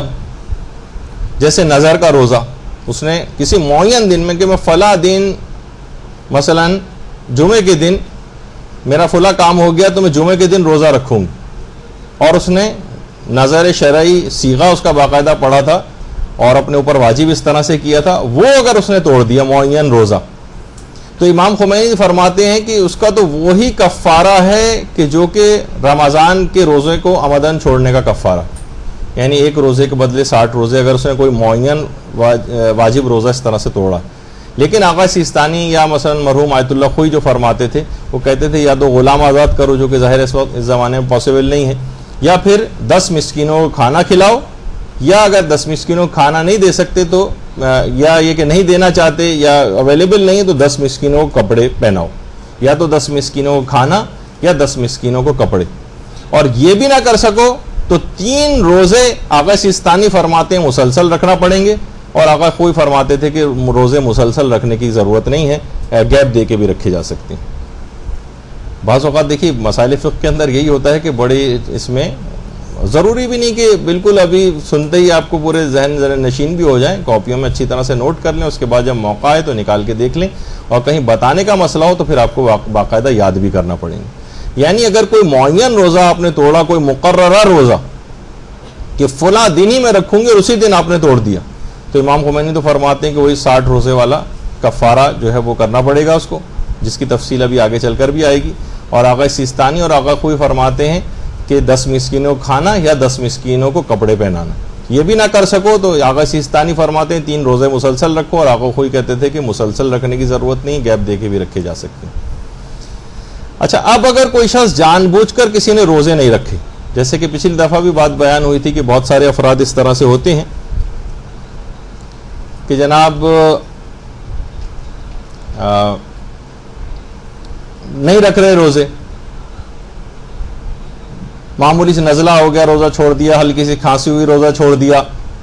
کہیں جانا پڑ گیا روزہ چھوڑ دیا, امتحان ہوا روزہ چھوڑ دیا. یعنی جہاں پر اس کو رکھنا ہی واجب تھا اور کوئی شرعی عذر اس کے پاس نہیں تھا, اور عمدن جان بوجھ کر لاپرواہی میں جو روزے چھوڑ دیتے ہیں, تو علماء فرماتے ہیں کہ اس کو 3 اختیارات ہیں. یا تو غلام آزاد کرے, جو کہ ظاہر آج کل قابل عمل نہیں, یا پھر وہ 60 روزے رکھے, 60 روزے, یا پھر 60 روزے نہ رکھ سکے تو 60 مسکینوں کو کھانا کھلائے. یا تو 60 ہر روزے کے بدلے, ایک تو قضا روزہ ہی انجام دینا ہے, جو تم نے روزہ چھوڑا تھا اس کی ایک تو قضا کرو, اس کے بعد جو تم پر پینلٹی لگی وہ 60 روزے. اچھا, 60 روزے میں بھی 31 روزے تو پے در پہ رکھنے, یعنی ایک بھی گیپ نہیں ہونا چاہیے. یہاں تک کہ آپ نے 28 روزوں کے بعد ایک گیپ دے دیا تو اب وہ روزے دوبارہ 0 سے 1 سے سٹارٹ کرنا پڑیں گے اور پھر لے کر آنے پڑیں گے, وہ سارے نل اینڈ وائڈ غلط ہو گئے سارے. یعنی یہ جو کفارہ ہے, یعنی اتنا ہی اہم ترین, آپ دیکھیں آپ کی نماز قضا ہو جاتی ہے تو آپ بس وہی نماز پڑھتی ہیں, لیکن روزے کے اندر یہ مسئلہ نہیں ہے. روزہ اگر آپ نے اس طرح سے چھوڑا ہے, نماز تو جان بوجھ کے بھی اگر آپ نے ترک کی تھی تو بس وہ ایک ہی نماز پڑھنا, لیکن روزے کے اندر اسی خصوصیت یہ ہے کہ ایک روزے کے بدلے 60 مسکینوں کو کھانا دینا پڑے گا, کھانا کھلانا پڑے گا. اور 60 مسکینوں کو کھانا نہ نہیں 60 روزے رکھنا پڑیں گے پہلے, 60 روزے نہ رکھ سکیں تو 60 مسکینوں کو کھانا کھلانا پڑے گا. اور وہ جو 60 روزے رکھنے اس میں 31 پے در پہ رکھنے, اور اس کے بعد پھر 31 کے بعد البتہ ہم گیپس دے دے کے بھی 60 کا عدد پورا کر سکتے ہیں. اچھا, تو اچھا کوئی شخص یہ بھی نہ کر سکے, آج کل زیادہ تر لوگ یہی کہتے ہیں کہ 60 روزے تو ہمارے لیے رکھنا, ایک روزے کے بدلے 60 روزے, اور ساری زندگی کے لگائے جائیں تو عمر نوح چاہیے ان کفاروں کو اتارنے کے لیے مثلا, اور 60 مسکینوں کو کھلانے کی بھی ہماری حیثیت نہیں, بہت زیادہ خرچہ یہ بن جاتا ہے. تو پھر ہم کیا کریں؟ تو پھر علماء یہ فرماتے ہیں کہ پھر آپ سچے دل سے استغفار کریں, توبہ, اور اپنی حیثیت کے مطابق کچھ صدقہ دے دیں, اپنی حیثیت کے مطابق کچھ صدقہ دے دیں. لیکن بعد میں کبھی آئندہ آنے والی زندگی میں اگر کبھی آپ میں جسمانی استطاعت پیدا ہو گئی, آپ کہیں گے ہاں بھائی اب تو میں بالکل اپنے آپ کو کافی چاق و چوبند اور صحت مند محسوس کر رہی ہوں اور میں روزے رکھ سکتی ہوں کفارے کے, تو اب آپ کو وہ روزے دوبارہ کفارے کے رکھنے واجب ہو جائیں گے. یا کبھی مالی استطاعت آپ کے اندر آ گئی تو 60 مسکینوں کو کھانا کھلانا یہ آپ کے لیے واجب ہو جائے گا. یہ اس وقت کا مسئلہ ہے استغفار کا, اور اپنی حیثیت کے مطابق صدقہ دینے کا. یہ بھی واجب نہیں ہے, اپنی حیثیت کے مطابق صدقہ دینا ایک مستحب ایک حکم ہے اکثر علماء کے نزدیک, کچھ نے البتہ واجب بھی کہا ہے, لیکن بہرحال چلیں حیثیت کے مطابق صدقہ دینا کوئی اتنا بڑا مسئلہ نہیں ہے. تو بہرحال اگر کوئی شخص ایسا کر لے تو اس کا فی الحال گناہ معاف ہو جائے گا, اگر یہ مر گیا تو اس پہ کے ذمے پھر کوئی مسئلہ نہیں ہوگا. لیکن یہ کہ اگر بعد میں کبھی زندہ رہا اور جسمانی اس میں اتنی سکت آ گئی کہ روزے رکھے تو اس کو روزے رکھنا پڑیں گے دوبارہ, یا مالی استطاعت پیدا ہو گئی تو اس کو مسکینوں کو کھانا کھلانا پڑے گا. تو یہ ایک مسئلہ ہوا. اچھا, اب ایک مسئلہ یہ بھی آتا ہے کہ بعض اوقات کہ مثلا ہم صبح دیر سے اٹھے, ظہر کے قریب اٹھے, اور ہمارا ارادہ تھا کہ ہم جو ہے اپنے قضا روزے کو رکھیں گے, تو ہماری آنکھ ہی اس وقت کھلی ہے کہ ظہر سے پہلے یا مثلا 11 بجے اور 12 بجے, تو کیا ہم قضا روزے کی نیت ظہر سے پہلے کر سکتے ہیں؟ تو اس کا جواب ہے کہ جی ہاں, آپ قضا روزے کی نیت ظہر سے پہلے کر سکتی ہیں. چاہے آپ نے صبح کے وقت نیت نہیں کی, لیکن آپ نے کوئی منافی روزہ کام بھی انجام نہیں دیا تھا, نہ کوئی کھایا تھا, نہ پیا تھا, نہ کوئی ناشتہ کیا تھا, تو قضا روزے کی نیت کو ظہر سے پہلے کیا جا سکتا ہے, اور آپ کا وہ روزہ قضا روزہ شمار ہو جائے گا اس دن, بشرطے کہ کوئی منافی روزہ آپ نے کوئی کام نہ کیا ہو. اچھا، اب ایک مسئلہ ہوتا ہے کہ بہت سارے روزے خواتین کے چھوٹ جاتے ہیں اپنی ماہانہ عادت کی وجہ سے، تو کیا قضا روزوں کو اگلے رمضان سے پہلے پہلے ادا کرنا ضروری ہے؟ جیسے کوئی بیمار بھی ہوا، اب اس کو اگلے رمضان سے پہلے پہلے ان روزوں کی قضا کر لینا چاہیے۔ خواتین کو اپنے ان چھوٹے گئے روزوں کی قضا اگلے رمضان سے پہلے پہلے کر لینی چاہیے۔ اچھا، لیکن اگر آپ نے اگلے رمضان سے پہلے ادا نہ کیے، مثلا بہت سارے روزے ہو گئے تھے، قضا تو انجام آپ نے دینا ہے، الگ سے ہے مسئلہ، یعنی قضا تو انجام دینی تھی آپ نے، لیکن اگلے رمضان سے پہلے آپ انجام نہ دے سکی، تو اب کیا ہوگا؟ پھر اب آپ کو کفارہ تاخیر ادا کرنا پڑے گا اگلے رمضان سے پہلے پہلے۔ بہت سی خواتین ایسے ان کی پچھلی زندگی کو بہت سے روزے اس انداز سے قضا ہوئے پچھلے سالوں میں، اور انہوں نے بس قضا وہ جمع ہوتے گئے، لیکن کیا ہے کہ وہ ان کو اگلا رمضان شروع ہونے سے پہلے جو روزے رکھ لینے چاہیے تھے انہوں نے پھر بھی نہیں رکھے۔ اس کی ایک پینلٹی دینا پڑتی، وہ ہے کہ ایک مد یعنی 3 پاؤ کے قریب آٹا کسی غریب کو فی روزہ پہنچانا پڑے گا، ایک روزے کے بدلے 3 پاؤ آٹا، اور یہ اگلے رمضان تک اگر ادا نہیں کیا آپ نے تو ہر روزے کا ایک لحاظ سے کفارہ تاخیر اس کو کہا جاتا ہے، یہ دینا پڑے گا۔ آپ نے تاخیر اتنی کیوں کر دی کہ اگلا رمضان شروع ہو گیا اور آپ نے وہ روزے نہیں رکھے؟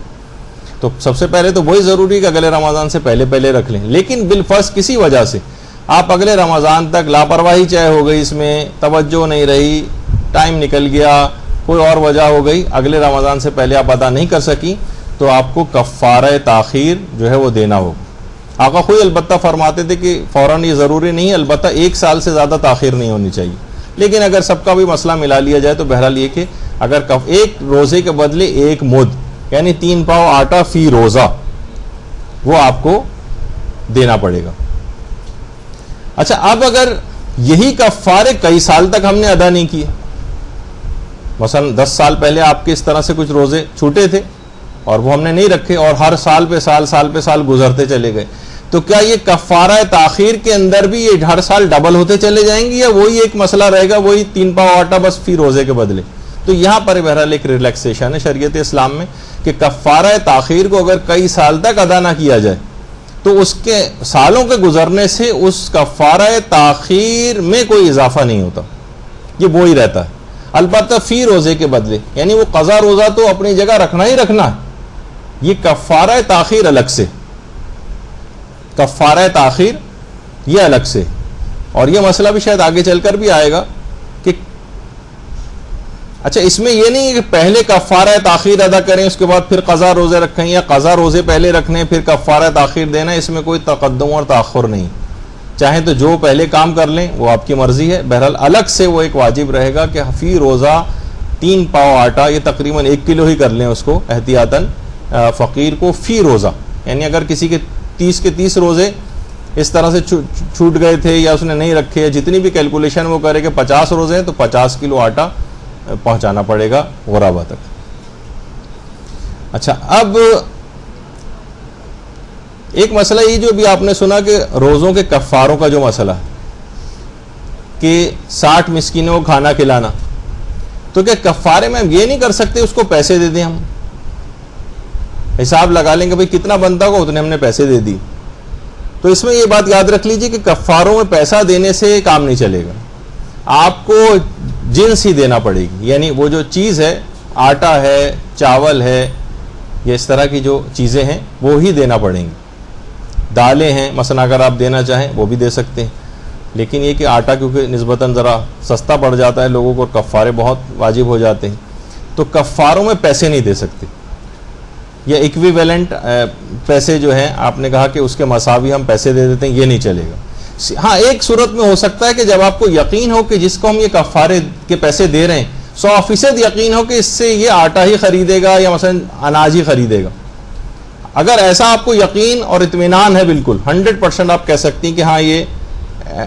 جا کے یا آپ کی اس سے انڈرسٹینڈنگ ہو گئی تو پھر پیسے بھی دے سکتے ہیں، لیکن بہرحال یہ کہ اس میں احتیاط کا تقاضا یہی ہے کہ زیادہ تر لوگ اب پیسے ویسے دے کے اپنی جان چھڑاتے ہیں کہ آٹا واٹا خرید کے کون پہنچانے جائے گا۔ جب بھی ہمارے استاد محترم مولانا صادق حسن صاحب قبلہ جو مختلف مجالس سے خطاب بھی کیا، انہوں نے کہا کہ باقاعدہ دیکھیں اسلام کا یہ جو حکم ہے کہ نہیں پیسے نہیں دو بلکہ اس کو یہ چیزیں ہی دو، یہ اب ہمیں سمجھ آنے لگا ہے آخری زمانے میں کہ جب واقعی فصلیں نہیں اگیں گی اور آخری زمانے میں قحط سالی ہوگی تو لوگ پیسے بھی ہاتھ میں لے کر پھریں گے. کچھ ہی عرصے پہلے جو آپ نے دیکھا تھا کہ آٹے کی کیسی قلت ہو گئی تھی، پانی کی بہت سی علاقوں کے اندر کیسی قلت ہو گئی تھی، لوگوں کے پاس پیسے تھے لیکن یہ چیزیں نہیں تھیں. اس موقع کے اور اس زمانے کا خیال بھی اسلام نے اتنا پہلے سے کیا. کبھی ایسا کوئی موقع پیش آ جائے تو انسان اناج خرید کے اپنے پاس طرح ذخیرہ نہیں کر سکتا کہ ٹھیک ہے اس نے روزوں کے کفارے غریب کو پیسے دے دی، لیکن غریب اس پیسے کو کرے گا کیا جب وہ چیز ہی نہیں مل رہی ہے تو. اور وہ امیر حضرات اپنے پاس ذخیرہ کیے بیٹھے ہیں ان تمام غذائیتوں کو. تو اسلام نے کہا کہ نہیں، تم کو جنس ہی دینا پڑے گی، یعنی اس سے وہی چیزیں دینا پڑیں گی تاکہ ان لوگوں کو بھی پیٹ بھرتے رہیں. اور بہت آگے تک کی بات اسلام نے جو ہے وہ سوچی. تو پیسے نہیں دیے جا سکتے، چیز ہی پہنچانا پڑے گی. اچھا پھر ایک مسئلہ کفاروں میں یہ بھی آتا ہے کہ کیا کفاروں میں یہ جو 60 کا عدد پورا کرنا ضروری ہے؟ یا مثلا ہم نے 5 مسکین پکڑ لیے غریب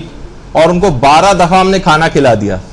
تو 12 کو ہم نے 5 سے ملٹیپلائی کیا 60 ہو گئے. تو کیا یہ بھی کر سکتے ہیں کہ 5 افراد پکڑ کے 12 دفعہ کھانا کھلا دیں، 12 افراد پکڑ کے 5 دفعہ کھانا کھلا دیں، یعنی 60 کا عدد پورا کرنا ضروری؟ جواب ہے کہ جی ہاں 60 کا عدد پورا کرنا ضروری. 60 کھوپڑیاں آپ کو گننی پڑیں گی 1 2 3 کر کے، ٹھیک ہے، جو پر ہیڈ کہا جاتا ہے نا اس کو، یعنی 60 افراد ہونے چاہیے. ٹھیک ہے، تو یہ نہیں کر سکتے کہ ہم کم مستحقین کو لیں اور ان میں جو ہے وہ ان کو زیادہ دفعہ کھانا کھلا دیں. تو یہاں پر 60 ایسے افراد. ہاں یہ ضرور ہو جاتا ہے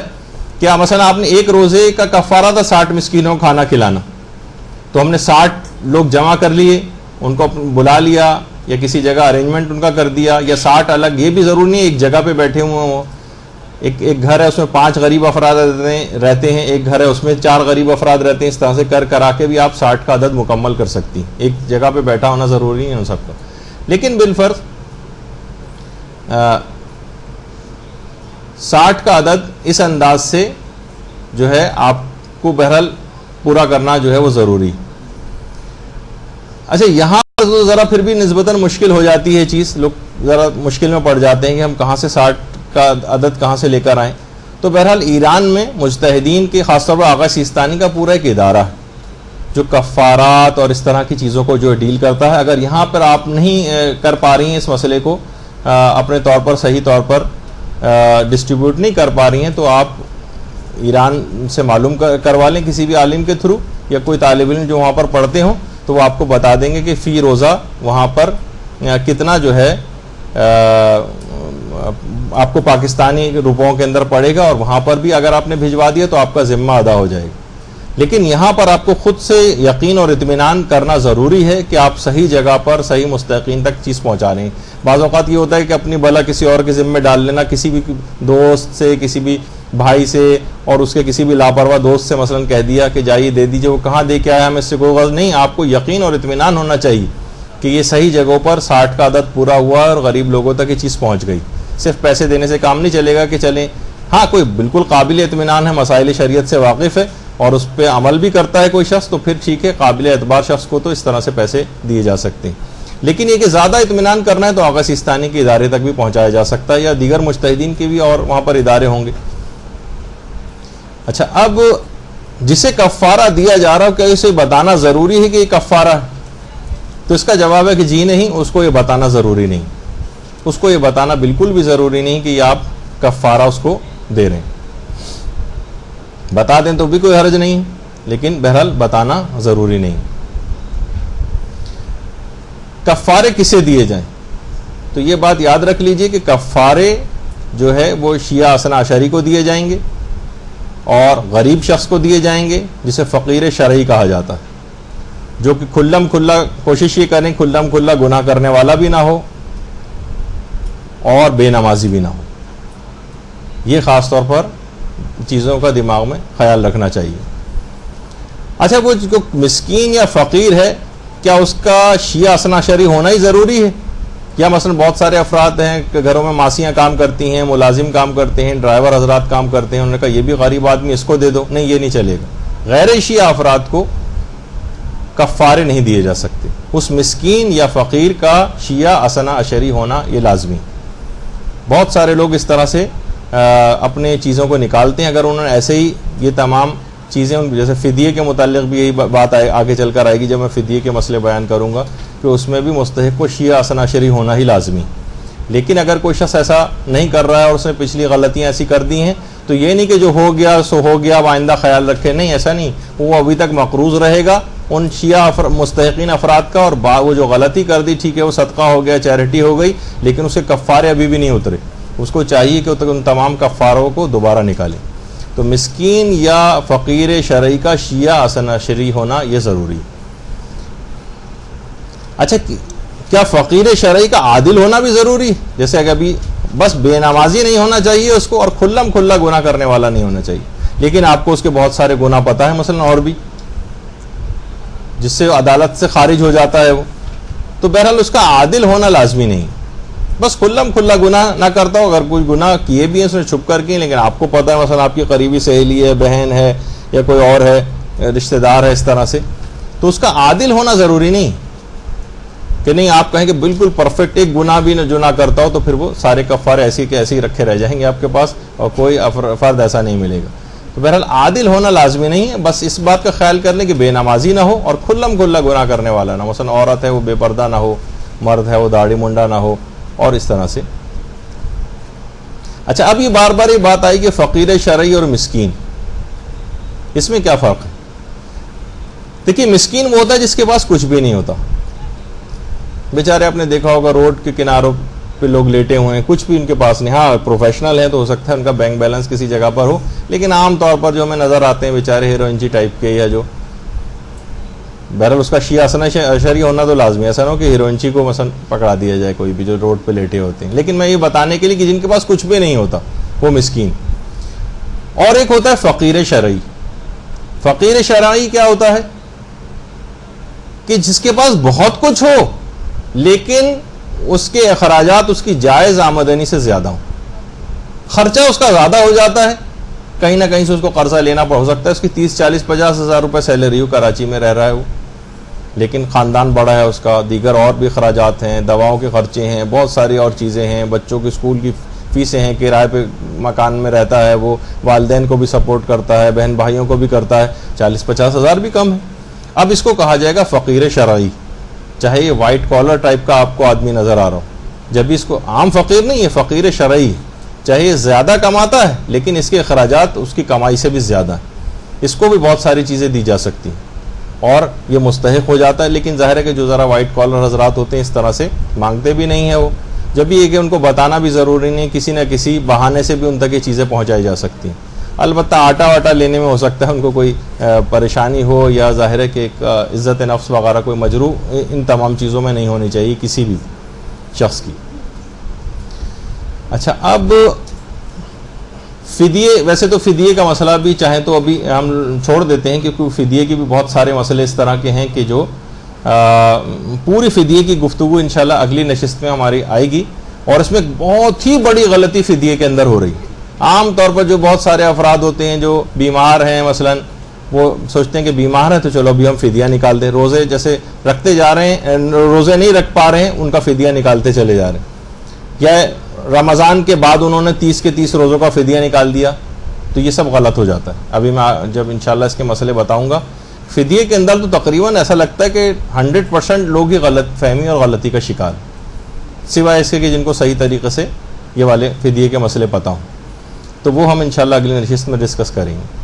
اب ایک مسئلہ اور ہوتا ہے کہ کیا حالت روزہ، مثلا کسی کا گلا خراب ہے، لوگ کھنکارتے رہتے ہیں، کیا حالت روزہ میں غرارے کرنے کی اجازت ہے؟ یہ ایک مسئلہ ہے. تو اس کا جواب یہ ہے کہ جی ہاں، حالت روزہ میں غرارے کرنے کی اجازت ہے، بس شرط یہی ہے کہ پانی حلق سے نیچے نہ اترے. حلق سے اگر پانی نیچے اتر گیا، یعنی آپ نے اس طرح سے غرارے کیے اور اپنے گلے پہ کنٹرول نہیں رکھ پایا اور کچھ پانی حلق سے نیچے اتر گیا، تو اس روزے کو بھی آپ کو مکمل کرنا ہے. سارے دن حالت روزہ ہی میں اپنے آپ کو سمجھنا ہے اور اس روزے کی قضا بھی کرنا پڑے گی. اجازت تو ہے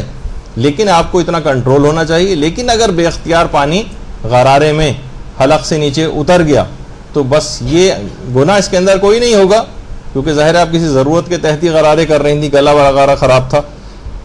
لیکن بے اختیار پانی حلق سے نیچے اتر گیا تو اس روزے کی قضا کرنی ہے. اس دن پورے دن امساک کرنا ہے، تمام روزہ توڑنے والی چیزوں سے بھی اپنے آپ کو بچانا ہے، اس روزے کو مکمل کرنا ہے، اور بعد رمضان اس روزے کی قضا بھی کرنا پڑے گی اگر پانی غلطی سے حلق سے نیچے اتر گیا. نہیں اگر اترا اور آپ نے بڑی پرفیکشن کے ساتھ غرارے کیے تو پھر کوئی مسئلہ نہیں ہے، بالکل جائز ہے، کوئی حرج نہیں.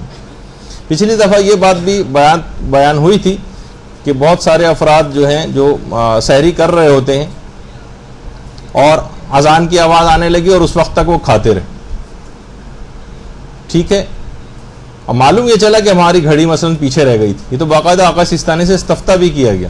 انہوں نے یہ جواب دیا کہ اس کو اس تمام دن اپنے آپ کو روزہ توڑنے والے تمام کاموں سے بھی بچانا ہے اور اس کے بعد اس روزے کی قضا بھی کرنا پڑے گی. جو آپ اس طرح سے آپ نے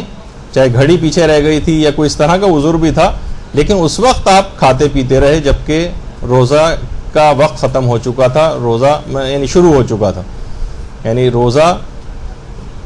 کا ٹائم آ چکا تھا، روزہ شروع ہو چکا تھا، اس کے بعد تک آپ کھاتے پیتے رہے، چاہے کہ آپ کو بعد میں پتہ چلے کہ گھڑی پیچھے رہ گئی تھی. یا مثلا آپ نے کسی قابل اعتبار شخص سے پوچھا کہ کیا وقت سحر ختم ہو گیا ہے؟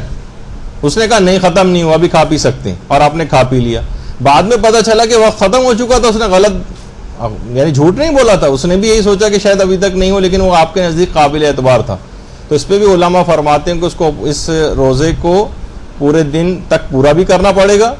اور اس بعد رمضان اس روزے کی قضا بھی کرنا پڑے گی. البتہ کفارہ ان دونوں صورتوں میں کوئی بھی نہیں ہوگا، چاہے گھڑی پیچھے رہ جائے، چاہے کسی شخص کی گواہی کے اوپر آپ نے اس طرح سے، چاہے وہ قابل اعتبار شخص ہی کیوں نہ تھا، لیکن کیا ہے کہ اس نے کہا کہ نہیں ابھی وقت سحر ختم نہیں ہوا اور آپ کھا پی سکتی ہیں، آپ کھاتی پیتے نہیں، بعد میں پتہ چلا کہ ختم ہو گیا تھا، تو اس روزے کو بھی مکمل کرنا پڑے گا، بعد رمضان اس کی قضا بھی کرنا پڑے گی. اچھا، اب ایک مسئلہ پیش آ جاتا ہے بہت سی صورتحال میں کہ اکثر لوگ پوچھتے ہیں، جیسے پاکستان کے ماحول اور معاشرے کی بات کر رہا ہوں، ابھی بہت سارے اور جو جگہ ہیں کہ جہاں تقیہ وغیرہ کے مسئلے آ جاتے ہیں، ابھی فی الحال وہ ڈسکس نہیں کر رہے، کہ اہل سنت کے ساتھ افطار کرنا پڑ جاتا ہے یا کچھ ایسی غیر شیعہ افراد کے ساتھ افطار کرنا پڑ جاتا ہے، تو کیا کوئی حل ہے کہ ہم ان کے ساتھ افطار کر سکیں؟ تو اس کا جواب یہ ہے کہ اس کا کوئی حل نہیں، فی الحال اس کا کوئی حل نہیں. یعنی ان کے آپ کو اتنی تاخیر ہی کرنا پڑے گی، جب آپ کا وقت آ جائے گا اس کے بعد آپ افطار کریں. بہت سارے افراد جو اس طرح سے جوائنٹ فیملی سسٹمز کے اندر رہتے ہیں، ایسی جگہ پر پہنچ گئے، باس موجود ہیں وہاں پر، آفس والے موجود ہیں، اب اتنی دیر تک 10-12 منٹ تک اگر ہم انتظار کریں تو بعض اوقات عجیب سا لگ رہا ہوتا ہے، لیکن بہرحال یہ کہ آپ کو احتیاط ہی کرنا ہے. فی الحال ایسا کوئی مسئلہ ہے نہیں. اچھا، اب بہت سے افراد یہ بھی پوچھتے ہیں کہ اگر بہت اچھے کھانے وغیرہ پک رہے ہیں گھر میں اور افطار کے اندر تو بعض اوقات منہ میں پانی بھر آتا ہے. منہ میں پانی بھرا ہے تو کیا اگر ہم اس پانی کو نگل جائیں تو اس سے روزے پر کوئی فرق پڑتا ہے؟ تو اس کا جواب ہے کہ نہیں، اس سے کوئی فرق نہیں پڑتا. جو پانی بھر آتا ہے اور وہ اس پانی کو اگر آپ نگل جائیں تو اس سے روزے پر کوئی فرق نہیں پڑتا. ایک یہ مسئلہ ہوا. اس کے بعد ایک مسئلہ اس بالغہ 9 سالہ بچی کا مسئلہ ہے جو حکم روزہ سے ناواقف تھی اور اس کے والدین نے اس کو روزے نہیں رکھوائے.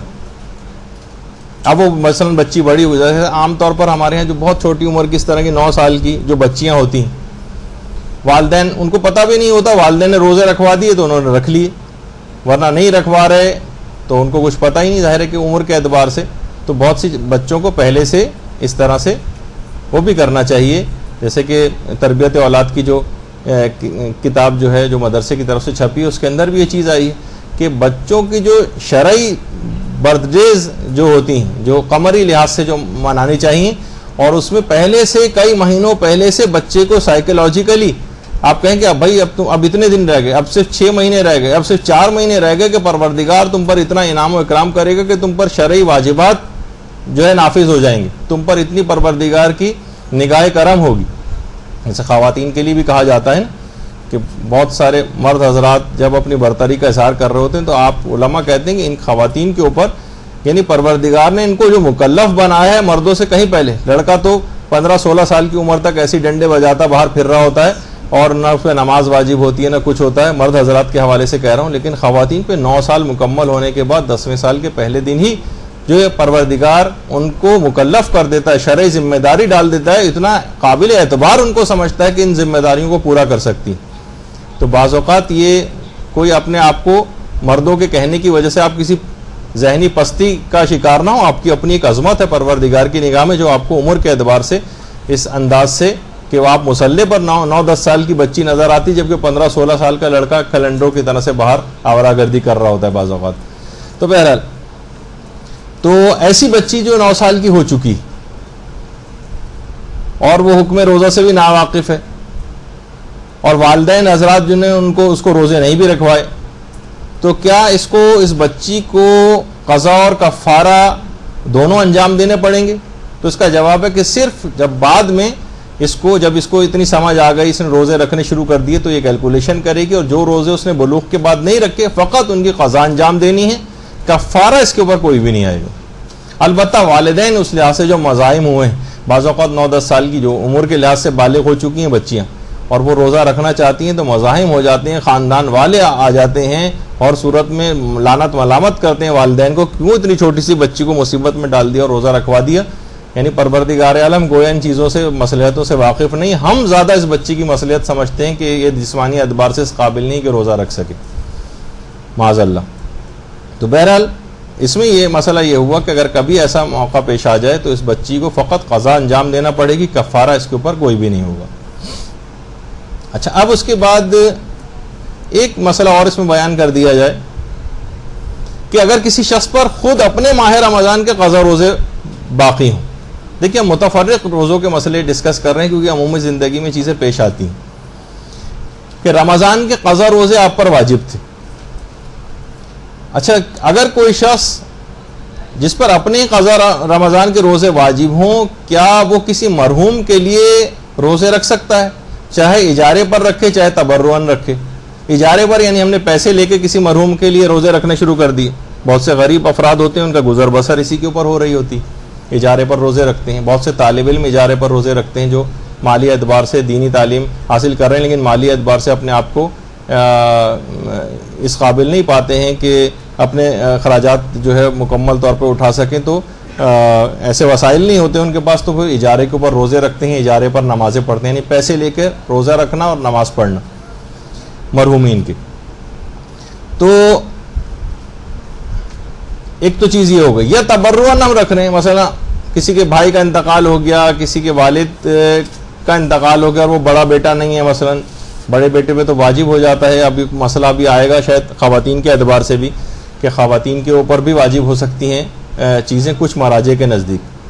اپنے مرحوم والدین کے روزے رکھنے سے متعلق خواتین پر بھی حکم آ سکتا ہے. ابھی میں جب اختلاف مراجع بتاؤں گا تو اس وقت یہ چیز آئے گی. یا ہم ویسے ہی ہمارا دل چاہ رہا ہے کہ ہمارے اوپر واجب تو نہیں، لیکن ہم پھر بھی ہم چاہ رہے ہیں کہ اپنے مرحوم بھائی کا، اپنے مرحوم والد کا، اپنے کسی اور مرحوم رشتہ دار کا روزہ اس کی طرف سے رکھ لیں، جبکہ ہم پر اپنے قضا روزے بھی باقی ہیں. تو کیا اس کو اجازت ہے کہ بھائی تمہارے اوپر تو اپنے قضا روزے باقی تھے، تم دوسروں کے روزے کہاں رکھنے چلے ہو؟ یا اسلام منع کر دے کہ نہیں تمہارا وہ روزہ قابل قبول نہیں؟ تو اس کا جواب یہ ہے کہ ایسا شخص اجارے پر روزے بھی رکھ سکتا ہے اور ایسا شخص تبرعاً بھی روزے رکھ سکتا ہے. یعنی خود سے آگے بڑھ کر اس پہ واجب نہیں تھی چیز، لیکن دل چاہ رہا ہے کہ ہم اپنے مرحوم فلاں رشتہ دار کے لیے روزہ رکھیں. تو اگر کسی شخص پر اپنا قضا رمضان کا روزہ باقی بھی ہو تب بھی یہ اجارے کے روزے بھی رکھ سکتا ہے اور تبرعاً روزے بھی رکھ سکتا ہے. یعنی کسی اور کی طرف سے بھی اس طرح سے رکھ سکتا ہے، بغیر پیسے لیے بھی جو روزے رکھے جاتے ہیں. حد تک کہ مکروہ بھی نہیں ہے اس کے لیے کہ بھائی تمہارے لیے مکروہ ہے پہلے تم اپنے روزے اتارو پھر دوسروں کے روزے رکھنا، لیکن کہا اسلام نے کہ نہیں، تمہیں پوری اجازت ہے. اچھا، اب جو ہم واجب قضا روزے اپنے اتاریں گے، مثلا ہم پہ 25-30 روزے ہیں، تو کیا اس مثلا رمضان، پچھلے رمضان کے کسی کے اوپر اتنے سارے روزے ہیں، تو کوئی اس نے پہلا روزہ چھوڑ دیا، اس کے بعد 5واں روزہ چھوڑ دیا، اس کے بعد 7واں روزہ چھوڑ دیا، اس کے بعد مثلا 15واں روزہ چھوڑ دیا، تو کیا ان روزوں میں نیت کے اعتبار سے کوئی ترتیب ضروری ہے کہ ہم نیت کریں گے پہلے رمضان کا روزہ ہے، یہ تیسرے رمضان کا روزہ ہے، 5 رمضان کا قضا میں رکھ رہا ہوں، یہ 15ویں رمضان کا قضا روزہ میں رکھ رہا ہوں، کیا یہ مجھ پر واجب ہے؟ جواب ہے کہ نہیں، یہ بھی واجب نہیں. روزوں میں اس اعتبار سے کوئی نمبروں کی ترتیب جو ہے واجب نہیں کہ کون سا والا روزہ آپ رکھ رہے ہیں. نہیں بس روزہ رکھ رہی ہوں, پچھلے رمضان میں 10-15 روزے میرے قضا ہوئے تھے, ان میں سے ایک روزہ ہی ہے. کون سا والا؟ نمبروں کی کوئی ترتیب آپ کے لیے واجب نہیں ہے, اس کا خیال کرنا. اچھا, پھر ایک مسئلہ یہ بھی آتا ہے کہ اگر کوئی شخص حالت سفر میں مر جائے, حالت سفر میں, تو کیا ورثاء کے لیے سفر کے ایام کی قضا کروانا ضروری ہے؟ مثلا وہ سفر میں تھا, سفر میں جو روزے قضا ہوتے ہیں یہ تو عذر شرعی بہرحال اس کے پاس تھا, وہ زندہ ہوتا تو اپنے ان روزوں کی قضا کرتا. تو کیا رشتہ داروں کے لیے ضروری ہے کہ سفر میں جو اس کے روزے, سفر میں وہ مر گیا تو ان کے ان روزوں کی قضا کروائے؟ تو جواب ہے کہ جی نہیں, سفر کے ایام کی قضا کروانا ضروری نہیں ہے اگر وہ شخص, کوئی شخص حالت سفر میں مر جائے. تو بہرحال یہ بھی ایک مسئلہ آپ کی خدمت میں پیش ہو گیا. اچھا, اب پھر ایک مسئلہ پیش آتا ہے بہت زیادہ بوڑھے افراد کا, جو پچھلی دفعہ ایک چیز بیان ہوئی تھی, بوڑھے افراد کے حوالے سے ایک بات آئی تھی. دیکھیے, اگر بوڑھے افراد اگر روزہ رکھ سکتے ہیں تو ان پر روزہ رکھنا ضروری. یعنی فقط بوڑھا, بہت سے لوگ ہیں بالکل فٹ ہیں, 80 سال کے بھی بعض اوقات ہوتے ہیں, تو صرف ہم یہ نہیں کہ آپ توضیح مسائل میں پڑھ لیں کہ بوڑھے افراد کے اوپر سے روزہ معاف ہے. نہیں, بوڑھے افراد اگر روزہ رکھ سکتے ہیں تو روزہ رکھنا واجب ہے ان کے لیے. اب بہت سے بوڑھے افراد ایسے ہوتے ہیں کہ روزہ رکھنا ان کے لیے 2 کیٹیگریز ہو گئی. اب آپ فقہی مسئلہ سن لیجئے, پچھلی دفعہ تو بہت سی چیزیں تیز رفتاری کے ساتھ بیان ہوئی تھی, زیادہ ڈیپتھ میں نہیں گیا تھا. اگر کوئی شخص بوڑھا ہے اور روزہ رکھنا اس کے لیے باعث مشقت ہے, تو ایسے بوڑھے پر سے روزہ بھی معاف ہے, بلکہ روزہ معاف ہے, البتہ اس کو ایک فدیہ دینا ضروری. یعنی یہ روزہ رکھ سکتا ہے لیکن روزہ مشقت کے ساتھ رکھے گا, بڑی اس کی حالت خراب ہو جائے گی لیکن روزہ رکھ لے گا. تو یہاں پر اس بوڑھے شخص کو اس بات کی سہولت مل جاتی ہے کہ تم نے بہت مشقت کے ساتھ یہ روزہ رکھا ہے, تم پر سے یعنی مشقت کے ساتھ یہ روزہ رکھ سکتا ہے, ابھی رکھا نہیں, مشقت کے ساتھ یہ روزہ رکھ سکتا ہے, تو اس پر سے یہ روزہ معاف ہے. البتہ اس روزے کا ایک فدیہ اس کو دینا پڑے گا, اور یہ فدیہ رمضان کے فوراً بعد بھی دے سکتا ہے. یہ ایک میں خاص چیز جو فدیے میں جو غلطی بعد میں بیان کروں گا میں, بوڑھے افراد میں وہ غلطی نہیں. بوڑھے افراد رمضان کے فوراً بعد بھی اپنا فدیہ جو ہے, بہت زیادہ بوڑھے افراد جن کے لیے باعث مشقت ہوتا ہے, اپنا فدیہ دے سکتے ہیں. اچھا, بوڑھے افراد کی ایک کیٹیگری وہ ہوتی ہے کہ جو روزہ رکھ ہی نہیں سکتے. مثلا ایک ہوتا ہے مشقت کے ساتھ رکھ لینا, اور ایک ہوتا ہے بیچارہ بہت ہی زیادہ اتنی نقاہت اور کمزوری کی تو روزہ رکھ ہی نہیں سکتا, روزے کے درمیان ہی بے ہوش ہو جائے گا, کوئی اور صورتحال اس کے ساتھ ہو جائے گی. اس پر سے نہ صرف یہ کہ روزہ معاف ہے بلکہ فدیہ, وہ جو اس کا ایک فدیہ دینا ہوتا ہے وہ بھی معاف ہے. جو آپ نے اس سے پہلے سنا کہ مشقت سے جو روزہ رکھ لے گا تو اس پر سے روزہ تو معاف ہے ہی, یعنی اس میں اتنی طاقت تھی کہ بہرحال مشقت برداشت کر کے روزہ رکھ لے گا تو بڑھاپے کی وجہ سے اس پر سے یہ روزہ معاف ہو جائے گا, لیکن ایک فدیہ دینا پڑتا ہے. لیکن جو رکھ ہی نہیں سکتا اس پر فدیہ بھی نہیں ہے اس کے اوپر, اور نہ روزے کی اس کو کوئی قضا کرنا. البتہ یہ بوڑھے افراد, اس میں ابھی یہ صلاحیت نہیں تھی اس رمضان میں, اور رمضان کے بعد مثلا انہوں نے ایسی غذائیں کھائی ہیں, اپنے آپ کو ایسا وہ کیا, بعد میں بالکل فٹ ہو گئے, تو اکثر علماء یہ فرماتے ہیں کہ احتیاط واجب ہے کہ ان روزوں کی قضا کرنا پڑے گی ان بوڑھے افراد کو بھی. یعنی جو اس وقت نہیں رکھ سکتے تھے لیکن بعد میں ان میں اتنی صحت یا جسمانی اتنی قوت آ گئی کہ یہ روزہ رکھ سکتے ہیں بعد میں رمضان گزرنے کے, تو ان پر احتیاط واجب کی بنا پر ان روزوں کی قضا پھر آ جائے گی. لیکن اگر ایسی صورتحال نہیں ہوتی کوئی, تو وہی 2 کیٹیگریز بوڑھوں کی بنیں گی. جو مشقت کے ساتھ رکھ سکتا ہے اس پر سے معاف تو ہے, البتہ فدیہ دینا پڑتا ہے. جو رکھ ہی نہیں سکتا اس پر سے اس کی کوئی قضا بھی نہیں اور نہ کوئی فدیہ. اور بعد رمضان اگر اتنی طاقت ان بوڑھے افراد میں پیدا ہو جائے تو احتیاط واجب ہے کہ ان کو دوبارہ رکھے. اچھا, ابھی ایک مسئلہ ایک آیا تھا کہ جو کفارہ تاخیر وغیرہ بھی دیے جاتے ہیں, کیا اس میں, یا جو اور کفارے بھی, کیا اس میں آٹا ہی دینا ضروری ہے؟ یہ چاول دالیں وغیرہ بھی دے سکتے ہیں. جواب ہے کہ جی ہاں دے سکتے ہیں, لیکن کیا ہے اور گروسریز نہیں دلوا سکتے. ٹوتھ پیسٹ دلوا رہے ہیں اور صابن دلوا رہے ہیں, یا مہینے کا جو خرچہ ہے جس میں اور چیزیں شامل ہو جاتی ہیں وہ دلوا رہے ہیں, نہیں. یہ واشنگ پاؤڈر دلوا رہے ہیں مثلا, یہ نہیں کہ ہم نے مہینے کے ایک خرچہ ایک پورا جو عام طور پر ایک پیک بنتا ہے ہم نے وہ چیزیں اس کو دلوا دی اتنے پیسوں میں, نہیں یہ نہیں چلے گا. یعنی اس کو صرف وہی چیزیں, کوشش یہی کریں کہ یہی آٹا چاول اور دالوں کی حد تک معاملہ رہے. اچھا, پھر ایک سوال یہ بھی ہوتا ہے, اب اس کی بہت زیادہ ڈیٹیل میں تو نہیں جاؤں گا, الگ سے کسی کو اگر یہ کام کروانا ہے تو وہ پوچھ سکتا ہے کہ کیا روٹی کو بطور کفارہ دیا جا سکتا ہے, یعنی روٹی پکوا کر ہم بطور کفارہ جو ہے وہ دے دیں. تو علماء فرماتے کہ جی ہاں اس کی بھی اجازت ہے, روٹی کو بھی بطور کفارہ دیا جا سکتا ہے.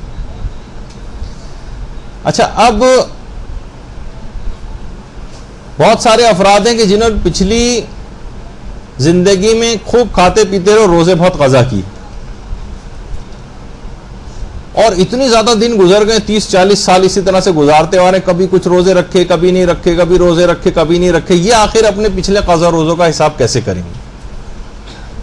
یہ اپنے پچھلے قضا روزوں کا حساب کیسے کریں؟ تو علماء یہ فرماتے ہیں اس سلسلے میں کہ کم سے کم روزوں کا حساب کریں, کہ کم سے کم اتنے جس میں ان کے دلی اطمینان ہو جائے کہ کم سے کم اتنے تو مجھ پر واجب ہوں گے ہی, اتنے تو میں نے قضا کیے ہی کیے ہوں گے. ایک ہوتا ہے زیادہ سے زیادہ فگر کہ نہیں مجھے یہ لگ رہا ہے کہ میں نے مثلا 300 روزے قضا کی, زیادہ سے زیادہ اتنے, لیکن کم سے کم 200 تو کیے ہی کیے, تو اب اس پر واجب ہو جائے گا کہ ان 200 روزوں کی قضا کرے, اور کفارے الگ ہوں گے, وہ تو ظاہر الگ سے ایک پینلٹی دینا پڑتی. تو یہ اتنا آسان مسئلہ نہیں کہ جب یہ ساری زندگی کس طرح سے چڑھتے جاتے ہیں, اور جب انسان حساب کتاب کرنا شروع کرتا ہے تو واقعی پھر وہ بڑا پریشان ہوتا ہے. تو کیسے حساب کریں؟ دیانت داری کے ساتھ, اپنے اور خدا کے درمیان آپ کے معاملہ ہے, آپ پوری دیانت داری سے اس بات کو کیلکولیٹ کریں کہ کتنے آپ جو ہے آپ پر روزے چھوٹے ہوں گے, کتنے کم سے کم. تو کم سے کم روزوں کا شریعت نے کہ جس پہ آپ کو اطمینان ہو جائے کہ اتنے تو روزے میں نے نہیں رکھے ہیں, یہ تو مجھے اطمینان, تو بس اتنے روزوں کی آپ کو قضا کرنی ہے, اس میں زیادہ سے زیادہ روزوں کی طرف نہیں جانا.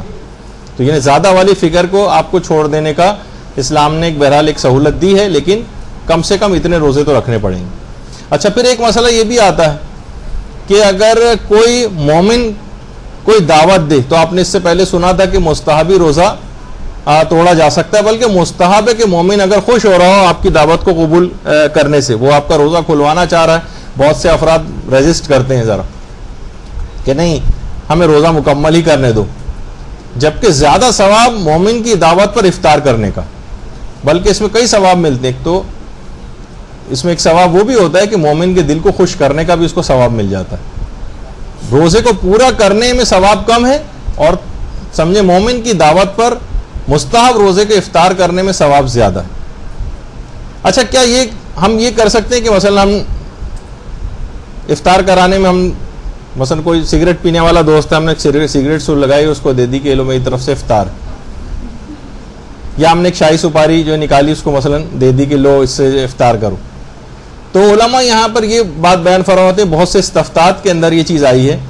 کہ فقط صرف اتنی ایسی چیز سے افطار کرانا یہ معتبر نہیں ہے روزہ توڑنے کے لیے. کھانے کی دعوت ہونا یہ معتبر,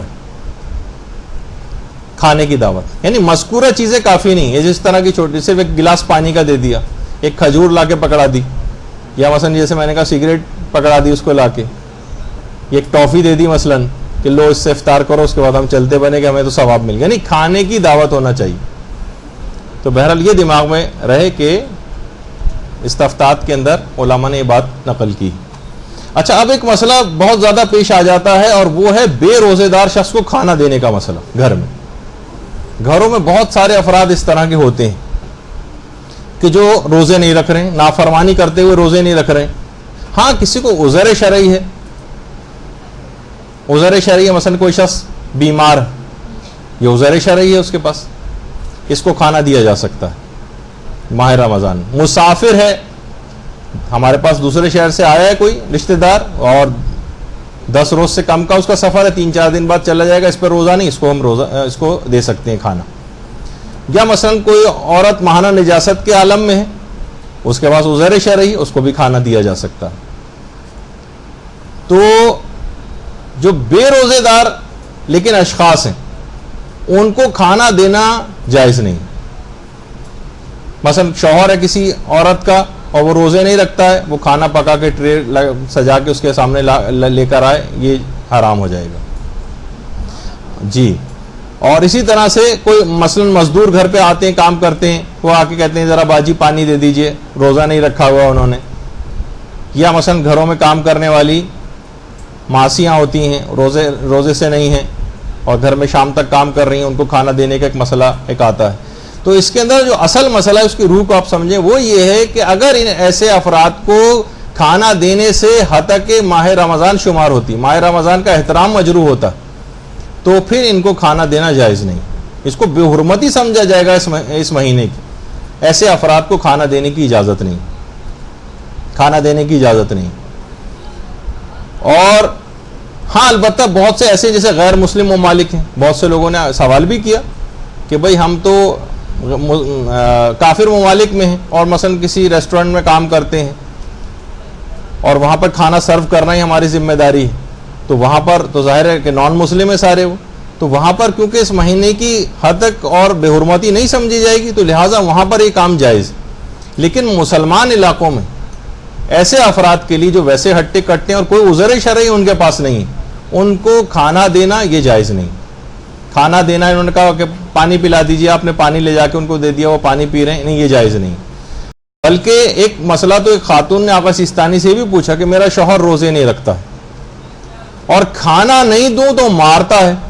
مجبور کرتا ہے، برا بھلا کہتا ہے، بعض اوقات طلاق کی دھمکی بھی دینے لگتا ہے۔ ایک مسئلہ ہے، باقاعدہ استفتاء پوچھا گیا، تو میں کیا کروں؟ آقا سیستانی دیکھیے بہت سارے شوہر اس طرح کے ہوتے ہیں کہ جناب وہ ویسے بالکل ہٹے کٹے ہیں لیکن یہ کہ روزہ نہیں رکھ رہے ہیں اور مار پیٹ بھی رہے ہیں یا برا بھلا کہہ رہے ہیں، گھر کا ماحول مقدر خراب کیا ہوا ہے انہوں نے کہ بھئی تمہیں اس سے کیا، ہر آدمی کا اپنا، ہر شخص کو اپنی قبر میں جانا ہے اور کیوں نہیں دیا جا رہا، مجھے ظاہر ہے کہ بلیک میل کرتے ہیں اس طرح سے۔ تو آقا سیستانی نے جواب دیا کہ آپ کھانا تیار کر سکتی ہیں اس کے لیے، مگر کھانا سرو نہ کریں، سجا کر نہ دیں، وہ جا کے جائے کچن میں جائے، خود ہی کچن میں سے نکال کے پتیلی میں سے کھا لے، جب تک کہ آپ کو کوئی نقصان نہ ہو۔ ہاں اگر آپ کو نقصان پہنچنے کا احتمال، جیسے طلاق دے رہا ہے، وہ مار پیٹ رہا ہے، بہت زیادہ برا بھلا کہہ رہا ہے، بہت یعنی آپ کی زندگی مشقت میں آ رہی ہے اس وجہ سے، تو پھر آپ صرف بھی کر سکتی ہیں، یعنی اس کو پلیٹ میں لا کر بھی دے سکتی ہیں، لیکن وہ بہت حالت مجبوری والا مسئلہ ہے۔ لیکن آپ صرف اتنا کر سکتی ہیں، ایسے افراد کے لیے کھانا بنا کر رکھ دیں، وہ نکالیں خود آ کے، ان کو کھانا نکال کے اس طرح سرو کیا جاتا ہے باقاعدہ، اس طرح سے نہیں کیا جا سکتا۔ تو یہ ایک اہم مسئلہ تھا، عام طور پر گھروں میں چیزیں پیش بھی آ جاتی ہیں، تو اس وجہ سے یہ بتانا ضروری تھا۔ اچھا، بہت سارے افراد آپ نے دیکھا ہوگا کہ دکاندار حضرات یا کیشیئر حضرات جو ہوتے ہیں، وہ اکثر یہ ہوتا ہے کہ رقم گننے کے لیے یا ورقوں کو پلٹنے کے لیے انگلی کو زبان سے تر کرتے ہیں، اس کے بعد پھر نوٹ گنتے ہیں، پھر انگلی زبان تر کرتے ہیں نوٹ، تاکہ صحیح طرح سے گن سکیں۔ تو کیا اس عمل سے کوئی روزے پر فرق پڑتا ہے؟ یہ بھی اکثر سوال لوگ پوچھتے ہیں۔ تو اس سے بھی کوئی فرق نہیں پڑتا، روزہ بالکل صحیح رہتا ہے۔ اپنی انگلی کو زبان سے تر کر کے پھر ان چیزوں میں استعمال کرنا اور بار بار اس طرح سے زبان پہ انگلی لگانا، اس کی اجازت ہے۔ اسی طرح سے بہت سارے افراد یہ بھی پوچھتے ہیں کہ کیا روزے دار جو ہے خوشبو دار جو ہے ٹوتھ پیسٹ استعمال کر سکتا ہے؟ شاید وہ احرام وغیرہ سے ریلیٹڈ دماغ میں کوئی مسئلہ ان کے ہو، تو بہرحال خوشبودار ٹوتھ پیسٹ بھی استعمال ہو سکتا ہے حالت روزہ میں، اس میں کوئی ممانعت نہیں ہے۔ بس یہ کہ حلق کے اندر کوئی چیز نہیں جانی چاہیے، ٹوتھ برش اگر کوئی شخص کر رہا ہے تو اس کی احتیاط اس کو کرنی پڑے گی۔ اسی طریقے سے روزے کی حالت میں جو ماؤتھ واش وغیرہ استعمال کی جاتے ہیں، مثلا منہ سے بو آ رہی ہے، اگرچہ وہ خدا کو بڑی پسندیدہ ہے، لیکن بہرحال یہ کہ ہم اس بو کا خاتمہ کرنا چاہتے ہیں اور کوئی ماؤتھ واش استعمال کر رہے ہیں، تو کیا اس کی اجازت ہے؟ جواب ہے کہ جی ہاں، اس کی اجازت ہے، ماؤتھ واش استعمال کیا جا سکتا ہے۔ اسی طریقے سے کوئی جو ماؤتھ فریشنر ہوتے ہیں، اسپرے ٹائپ کی جو ہوتے ہیں، وہ بھی کیے جا سکتے ہیں۔ ایئر فریشنر نہ کیجیے گا، وہ ماؤتھ فریشنر الگ سے بھی آتے ہیں۔ تو بہرحال اس میں بھی کوئی حرج نہیں ہے، سوائے اس کے کہ بس حلق سے کوئی چیز نیچے نہیں اترنی چاہیے۔ وہ جو آپ نے پچھلی دفعہ نہیں ہے، وہ بھی مسئلہ بھی میں نے پچھلی دفعہ بیان نہیں کیا تھا، آئندہ آگے آئے گا۔ تو اگر حلق سے کوئی چیز نیچے نہیں اتر رہی ہے تو آپ نے دیکھا کہ غرارے کی بھی اجازت مل رہی تھی، منہ میں کوئی چیز ڈالنے کی بھی اجازت ہے، کلی کرنے کی بھی اجازت ہے، ماؤتھ واش استعمال کرنے کی بھی اجازت ہے، ٹوتھ پیسٹ استعمال کرنے کی بھی اجازت ہے، کوئی بھی ماؤتھ فریشنر استعمال کرنے کی بھی اجازت ہے، ہر لحاظ سے بالکل ٹھیک ہے، بس حلق سے کوئی چیز نیچے نہیں جانا چاہیے۔ پھر ایک مسئلہ یہ بھی آتا ہے خواتین کے اعتبار سے کہ دیکھیے کیا خواتین جو اپنے روزوں کو ناقص نہیں کرنا چاہتی، یہ نہیں چاہتی کہ بھئی ہم اپنے روزوں کو قضا کریں، کیا وہ گولیاں کھا کر اپنی ماہانہ عادت کو روک سکتی ہیں تاکہ ہم اس میں ماہ مبارک میں پورے روزے رکھ لیں اور بعد میں پھر ہمیں قضا نہ کرنا پڑے اور اپنے پیریڈز کو روک لیں گولیاں کھا کر؟ تو جواب ہے کہ جی ہاں، اس کی بھی اجازت ہے، اس کی اجازت ہے۔ عورتوں کو اجازت ہے کہ اس طرح سے ماہانہ عادت کو روک کر اپنے روزے کو پورا کر سکتی ہیں، اس میں کوئی حرام پہلو یا اس طرح کا کوئی پہلو وہ نہیں آتا ہے۔ اچھا، پھر ایک مسئلہ ایک یہ بھی ہے کہ دیکھیے یہ بات یاد رکھ لیجئے کہ مسافر سفر میں نہ یہ رمضان کا کوئی روزہ رکھ سکتا ہے، نہ کوئی ادا روزہ رکھ سکتا ہے، نہ کوئی قضا روزہ رکھ سکتا ہے، نہ کوئی مستحبی روزہ رکھ سکتا ہے، نہ کوئی کفارے کا روزہ رکھ سکتا ہے۔ مسافر سفر میں خواہ وہ سفر کتنا ہی آرام دہ کیوں نہ ہو، اس کو اس بات کی اجازت نہیں ہے کہ وہ سفر میں روزہ رکھے، سوائے ایک صورت میں کہ مدینے میں جو حاجت کے روزے رکھے جاتے ہیں، صرف وہ اگر کسی کے قضا روزے اس پر باقی بھی ہیں تب بھی مدینے میں حاجت کے روزے رکھ سکتا ہے۔ اور کچھ علماء کہتے ہیں کہ نظر کر کے بھی اپنے اوپر روزوں کو واجب کیا جا سکتا ہے، وہ الگ ایک اختلاف ہے جو کہ اس کی تفصیل میں ہم نہیں جا رہے، لیکن ایک دماغ میں یہ چیز بہرحال یہ بات دماغ میں رہے کہ حالت سفر میں مسافر نہ رمضان کا روزہ رکھ سکتا ہے، نہ ادا، نہ قضا، نہ مستحب، نہ کفارے کا کوئی سا بھی روزہ نہیں رکھ سکتا، سوائے ایک دو مقامات ہیں جو بھی میں نے بتائے۔ اچھا، اگر کسی شخص کے مثلا 5 روزے ہی پچھلے سال کے قضا باقی ہیں اور اگلا رمضان شروع ہونے میں 5 ہی دن رہ جائیں، تو کیا اس کو سفر کرنے کی اجازت ہے؟ کیا کچھ بات چیت ہونے لگی ہے؟ میں خالی یعنی اگر کسی شخص پر کچھ قضا روزے باقی ہوں پچھلے سال کے، تو آپ نے سنا تھا کہ اس کو اگلے سال سے پہلے رکھ لینے چاہیے، 5 ہی دن میں بالفرض رہ گئے، کیا اس کو اس بات کی اجازت ہے کہ 5 دن رہ گئے لیکن اس نے اپنے سفر کر کے، سفر میں تو آپ کو پتہ ہے روزے نہیں رکھے جا سکتے، اس سہولت سے فائدہ اٹھا لیا؟ تو علماء یہ فرماتے ہیں کہ جی ہاں، اس کے باوجود بھی یہ سفر کر سکتا ہے، یعنی اس پر سفر کرنا حرام نہیں کہ بھئی 5 ہی روزے رہ گئے تھے، تم اپنے سفر کو آگے کبھی انجام دینا، رمضان کے بعد کرنا، ابھی تو تم یہ پچھلے روزے رکھو، کیونکہ تم سفر میں روزہ نہیں رکھ سکتے ہو تو اپنے وطن میں رہتے ہی روزے مکمل کرو۔ علماء فرماتے نہیں یہ واجب نہیں، وہ سفر کر سکتا ہے، بس یہ ہے کہ اس کو کفارہ تاخیر دینا پڑے گا، اس بات کا اس کو خیال کرنا پڑے گا۔ اچھا، ایک بات اور بیان ہو جائے ابھی مستحب روزے کے سلسلے میں، کیونکہ ہم متفرق روزے بیان کر رہے ہیں یار، متفرق مسائل، کیا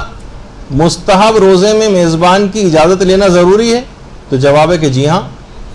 یہ مستحب ہے کہ انسان اپنے میزبان کی اجازت لے، اگر کسی کے یہاں مہمان گیا ہوا ہے تو میزبان سے اجازت لے کہ میں اگلے دن روزہ رکھ لوں، وہ اجازت دے تو روزہ رکھ لے، اجازت نہ دے تب بھی رکھ تو سکتا ہے، لیکن بہرحال اس کی بات پہ عمل کرنا زیادہ بہتر ہے۔ یعنی مستحب ایک حکم ہے کہ میزبان سے مہمان مستحب روزہ رکھنے کی اجازت دے، لیکن یہ کہ 10 روز سے زیادہ کسی جگہ پہ آ گیا ہے وہ، اور یہاں پر اپنا وطن بھی ہے مثلا، اور کسی بھائی بہن کے گھر رہنے گیا ہوا، تو یہ نہیں کہ ان سے جا کے اجازت لے رہا ہے، وہ کہیں گے کہ نہیں وہ رکھنے کی ضرورت نہیں، تو ہم رمضان کے روزے بھی چھوڑ دیں۔ یہ فقط مستحب روزے کی بات ہو رہی ہے، رمضان کے جو واجب روزے ہیں یہ تو اس میں کوئی اجازت ہو وغیرہ کا مسئلہ نہیں ہوتا۔ اور ویسے ایک معلومات کے حوالے سے بات عرض کر دوں کہ صوم الوصال ایک روزہ کہلاتا ہے، 2 روزے پے در پہ اس طرح سے رکھنا کہ درمیان میں کوئی افطار نہ کیا جائے، یہ اس طرح سے روزے رکھنا یہ حرام ہے، صوم الوصال حرام ہے، 2 روزوں کو اس طرح سے ملا دینا آپس میں کہ درمیان میں افطار نہ کیا جائے۔ تو کہیں کسی کتاب وغیرہ میں پڑھیں تو آپ کو یہ ہو کہ صوم الوصال کسے کہا جاتا ہے۔ اچھا، بہت سارے افراد ایسے ہوتے ہیں جو عمومی زندگی میں روزے رکھتے آ رہے ہیں، روزے رکھتے آ رہے ہیں، اب کیا ان افراد کو اب یاد نہیں آ رہا ہے کہ ہم نے کوئی روزے، ہمارے پچھلے کوئی قضا روزہ ہم پہ ہے بھی یا نہیں؟ تو کیا ذمہ داری، یہ کچھ نہ کچھ احتیاطاً روزے پھر بھی رکھ لے،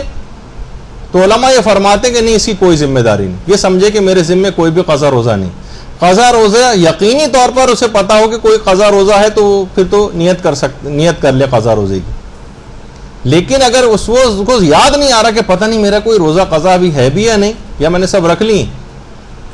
تو پھر وہ یہ سمجھے کہ مجھ پر کوئی بھی قضا روزہ نہیں ہے اور وہ مستحبی روزے کی بھی نیت کر سکتا ہے. یعنی اب اس کی کوئی ذمہ داری نہیں. جس شخص کو شک ہو کہ پتہ نہیں میرے ذمے کوئی قضا روزہ باقی بھی ہے یا نہیں. اچھا، اب ایک مسئلہ ایک اور پیش آتا ہے، اور وہ ہے سگریٹ کا مسئلہ.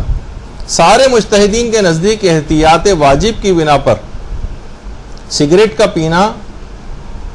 یہ حرام ہے اور یہ روزے کو باطل کر دیتا ہے. اور اسی طرح سے یہی دھواں، جو کثیف دھواں سگریٹ کا یا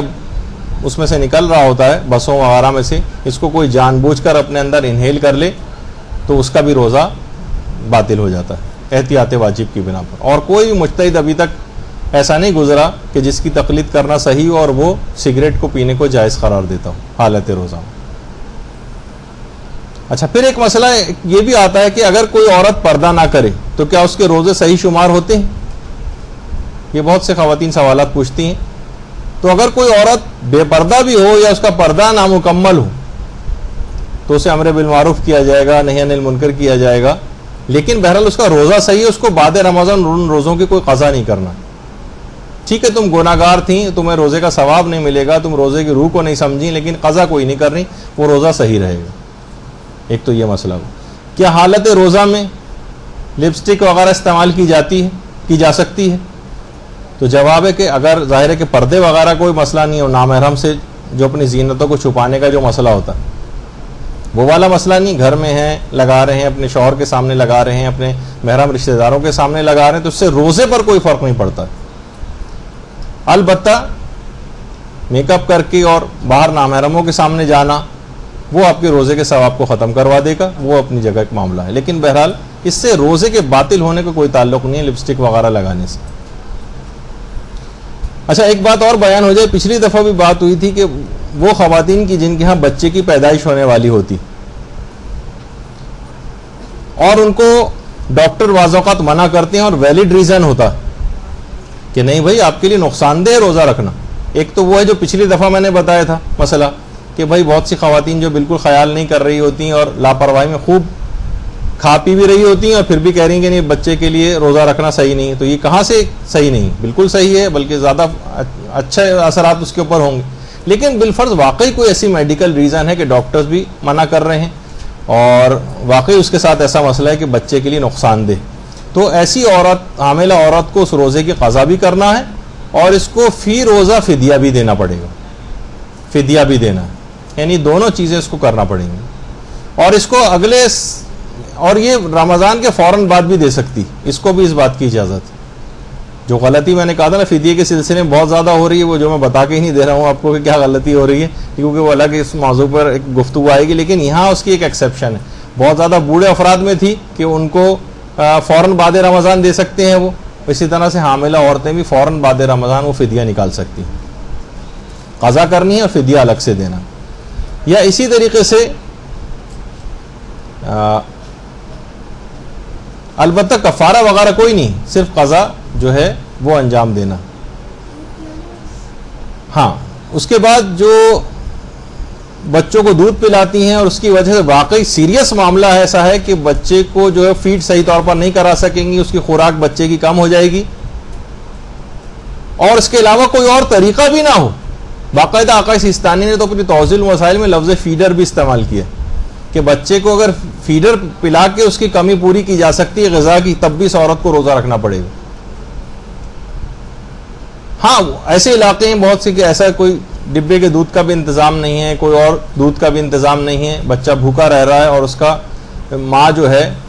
اس کی غذائیت بھی مثلا صحیح نہیں اور بچے کے لیے دودھ اور خوراک کم ہوتی چلی جا رہی ہے، تو پھر ایسی عورت کے اوپر سے روزہ معاف ہو جاتا ہے ایسی کنڈیشن میں، اور یہ چاہے تو یہ روزہ نہ رکھے. تو بہرحال یہ کہ وہ سیریس والی بات ہونی چاہیے، ایسا نہیں ہے کوئی لاپرواہی والی جو ایک صورتحال ہوتی. جیسے کہ انہوں نے کہا کہ اگر وہ فیڈر پلا کے کوئی اور بیرونی ذرائع سے بچے کی خوراک کو پورا کر سکتی ہے تب بھی اس عورت کے لیے روزہ رکھنا ضروری ہو جائے گا. تو بہرحال یہ ایک دماغ میں ایک چیز رہے. اچھا اسی طرح سے ایک بات اور بیان کر دی جائے کہ آپ نے اگر کسی شخص کو پتہ ہی نہیں تھا کہ میں قضا روزہ مجھ پر ہیں اور میں مستحب روزے نہیں رکھ سکتا ہوں, یہ تو اسے یہ پتا تھا کہ مجھ پر قضا روزے ہیں, لیکن یہ پتہ نہیں تھا کہ جس پر قضا روزے ہوں مستحب روزہ نہیں رکھ سکتا, تو دن میں کسی وقت اس کو کسی نے بتایا کہ بھائی تمہارا تو قضا روزے ہی تم پر باقی ہیں, تم نے مستحب روزہ کہاں رکھا ہوا ہے, تو کیا یہ کر سکتا ہے کہ اپنی نیت کو قضا روزے کی طرف پلٹ دے؟ یہ مستحب روزہ جو ابھی سے نے رکھا ہوا ہے کہ ٹھیک ہے میں مستحب روزہ نہیں کر رہا, میں اب اپنے قضا روزے کی طرف نیت کو بدل رہا ہوں, تو اس کا جواب ہے کہ نہیں, ایسا نہیں کر سکتا. یہ اپنے مستحب روزے کی نیت کو قضا روزے کی نیت کی طرف تبدیل نہیں کر سکتا. اچھا اسی طرح سے ایک مسئلہ پیش آتا ہے, بہت زیادہ بیمار اشخاص جو کہ اپنی صحتیابی سے مایوس ہوں. بہت سے افراد دیکھیے ہر طرح کے سوالات آتے ہیں کہ کیا ایسے افراد جن کو پتہ ہے کہ اب میں کبھی ساری زندگی اب صحتیاب نہیں ہو سکتا, بلکہ میری زندگی اب اتنی نہیں رہی, تو کیا یہ اپنی زندگی میں اپنے ان روزوں کی قضا کروا سکتے ہیں کسی اور سے اجارے پر پیسے وغیرہ دے کے؟ تو جواب ہے کہ جی نہیں, انتقال کے بعد ہی صرف ایسا ہو سکتا ہے, اپنی زندگی میں کوئی شخص اپنے پیسے دے کر کسی اور سے اپنے قضا روزے نہیں رکھوا سکتا. دیکھیے ہر طرح کے سوالات ہوتے ہیں, تو اس میں یہ بھی سوال ہے. بہت سے افراد یہ بھی پوچھتے ہیں کہ حالت روزہ میں,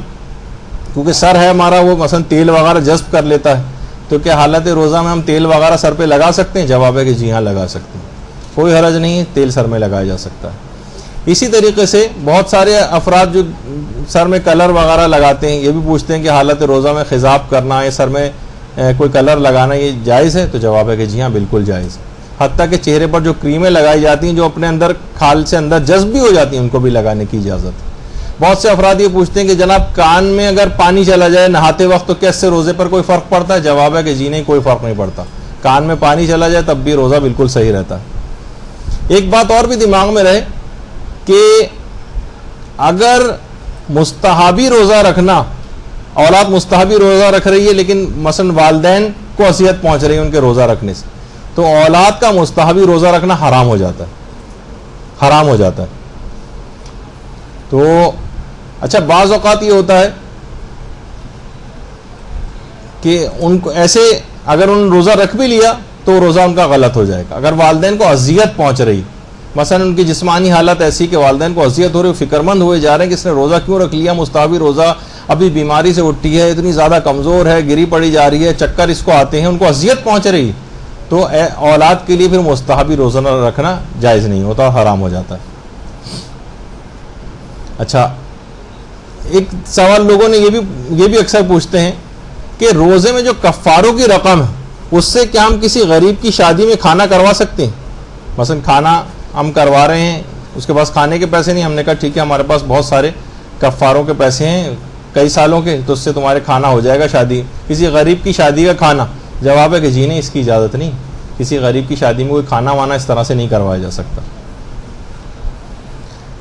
اچھا اسی طرح سے اپنے کسی واجب النفقہ رشتہ داروں کو بھی جن کا نفقہ خود ہم پر واجب, کسی کا خرچہ ہم خود اٹھا رہے ہوں, تو نہ اس کو کفارے دیے جا سکتے ہیں, نہ فدیہ دیا جا سکتا ہے, اور نہ ہی فطرہ دیا جا سکتا ہے. تو اپنے واجب النفقہ یعنی جن کا نفقہ ہم پر واجب ہے, جن کو نان و نفقہ ہم پر واجب ہے, ہم ان کو اپنے یہ واجب چیزیں نہیں دے سکتے, نہ کفارے, نہ فدیے اور نہ فطرے. ہاں ایک بات اور بیان کر دی جائے بھی, کیونکہ اس سے پہلے روزہ توڑنے کی ایک بات آئی تھی کہ اجارے پر اگر کوئی شخص روزے رکھ رہا ہو, اجارے پر پیسے لیے ہیں اور روزہ رکھ رہا ہو, تو کیا وہ ظہر کے بعد اپنے اجارے کے روزے کو توڑ سکتا ہے؟ یہ ایک دلچسپ مسئلہ ہے, کیونکہ آپ نے اس سے پہلے سنا تھا کہ ظہر کے بعد اجازت نہیں ہوتی اپنے قضا روزوں کی, لیکن اجارے کے ذریعے جو ہم نے اپنے اوپر واجب کیا ہے روزہ, اس کو ظہر کے بعد بھی جان بوجھ کر بھی توڑا جا سکتا ہے. بس یہ کہ اس روزے کو رکھنا پڑے گا جو ہم نے معاہدہ کیا ہوا ہے, ظاہر ہے روزے رکھنے کا, اس کو بعد میں کسی دن پورا کر دیں, لیکن یہ کہ اجارے کے روزے کو جب چاہیں جان بوجھ کر بھی توڑ سکتے ہیں, ظہر کے بعد بھی توڑنے کی اجازت ہے. بہت سے روزے دار افراد ایسے ہوتے ہیں جن کے منہ سے خون آنے لگتا ہے حالت روزہ میں, تو ٹھیک ہے اب اس خون کو تو ظاہر پی نہیں سکتے, اس کو تھوک دینا جو ہے واجب ہے, بس یہ کہ حلق سے نیچے وہ نہ اترے, لیکن اس سے روزے پر کوئی فرق نہیں پڑتا, روزے پر کوئی فرق نہیں پڑتا.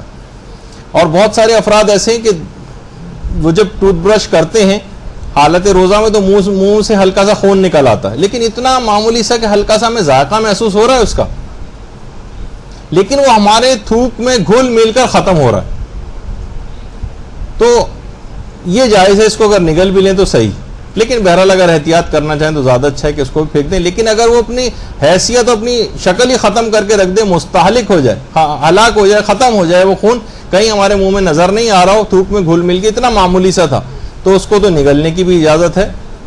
کیونکہ وہ اس کی اب حیثیت ہی ختم ہو گئی، تھوک میں گھل مل کے ختم ہو گیا. لیکن جو اس سے پہلے تصویر میں آپ نے دیکھا کہ وہ زیادہ تھا، تو پھر اس کو تو تھوکنا ہی واجب ہوگا اور اس کو نگلنے کی اجازت نہیں ملے گی.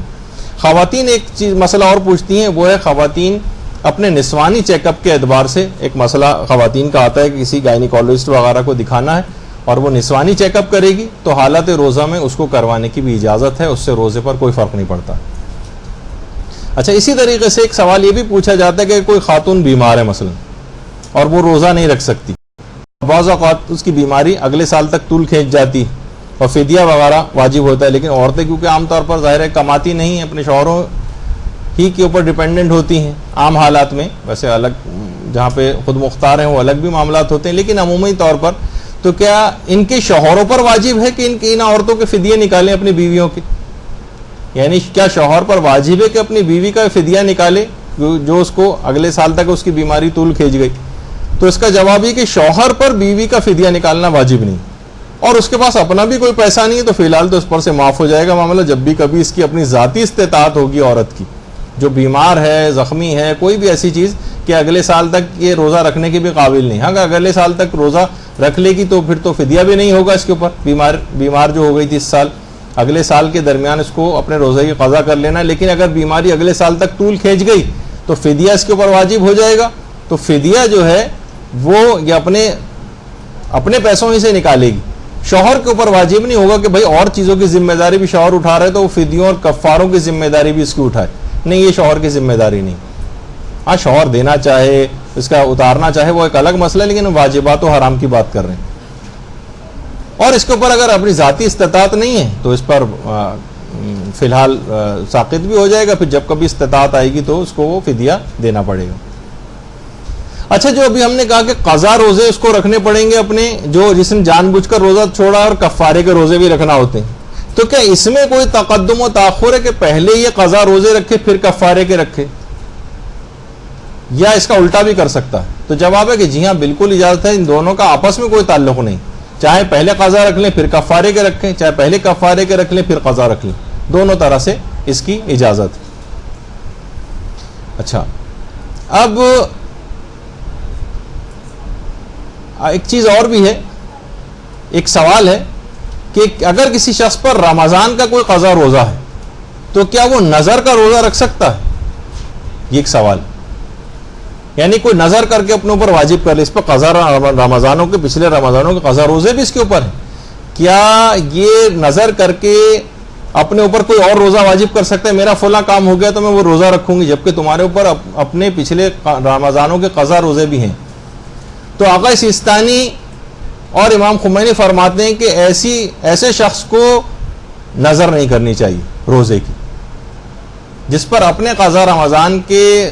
روزے موجود ہوں، اس کو نظر نہیں کرنی چاہیے نظر کر کے اپنے اوپر روزہ واجب کرنے کی. البتہ جو اور مراجع ہیں جیسے آیت اللہ وحید خراسانی آج کل وہ اجازت اس کی دیتے ہیں. اچھا، کوئی عورت، کوئی بلکہ بیوی اپنے شوہر کی اجازت کے بغیر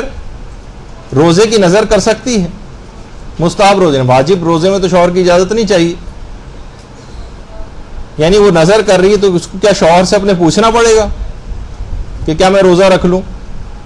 تو امام خمینی اور آقا خامنہئی فرماتے ہیں اس کی یہ نظر باطل ہے اگر شوہر سے اس نے اجازت نہیں لی. شوہر سے اجازت لینا چاہیے نظر کر کے اپنے اوپر روزہ واجب کرنے کی، یہ الگ سے ایک مسئلہ. اور آقا خوئی ہیں جیسے یا مثلاً آقا سیستانی ہیں، وہ یہ فرماتے ہیں کہ اگر منافی حق شوہر نہ ہو، یعنی شوہر کا اگر ازدواجی حق ضائع نہ ہوتا ہو تو وہ رکھ سکتی ہے، اور اگر حق ضائع ہو رہا ہے تو پھر نہیں رکھ سکتی. اچھا، پھر اس کے بعد ایک بات اور بیان کر دی جائے کہ دیکھیے کیونکہ ہم آج متفرق بہت سارے چھوٹے چھوٹے الگ الگ مسئلے، اگلی دفعہ ذرا ترتیب کے ساتھ مسئلے آئیں گے، کیونکہ فدیے کے مسئلے آئیں گے، کفارے کے مسئلے آئیں گے، اور بہت سارے مسئلے اس طرح کے آئیں گے، فطرے کے مسئلے آئیں گے۔ یہ کوڑا کیوں دکھایا جا رہا ہے آپ کو؟ وہ اس وجہ سے کہ روزہ عمدن روزہ چھوڑنے کی سزا میں حکومت اسلامی میں تعزیر، اس کے اوپر اس کو تعزیر کے طور پر ایک سزا دی جاتی،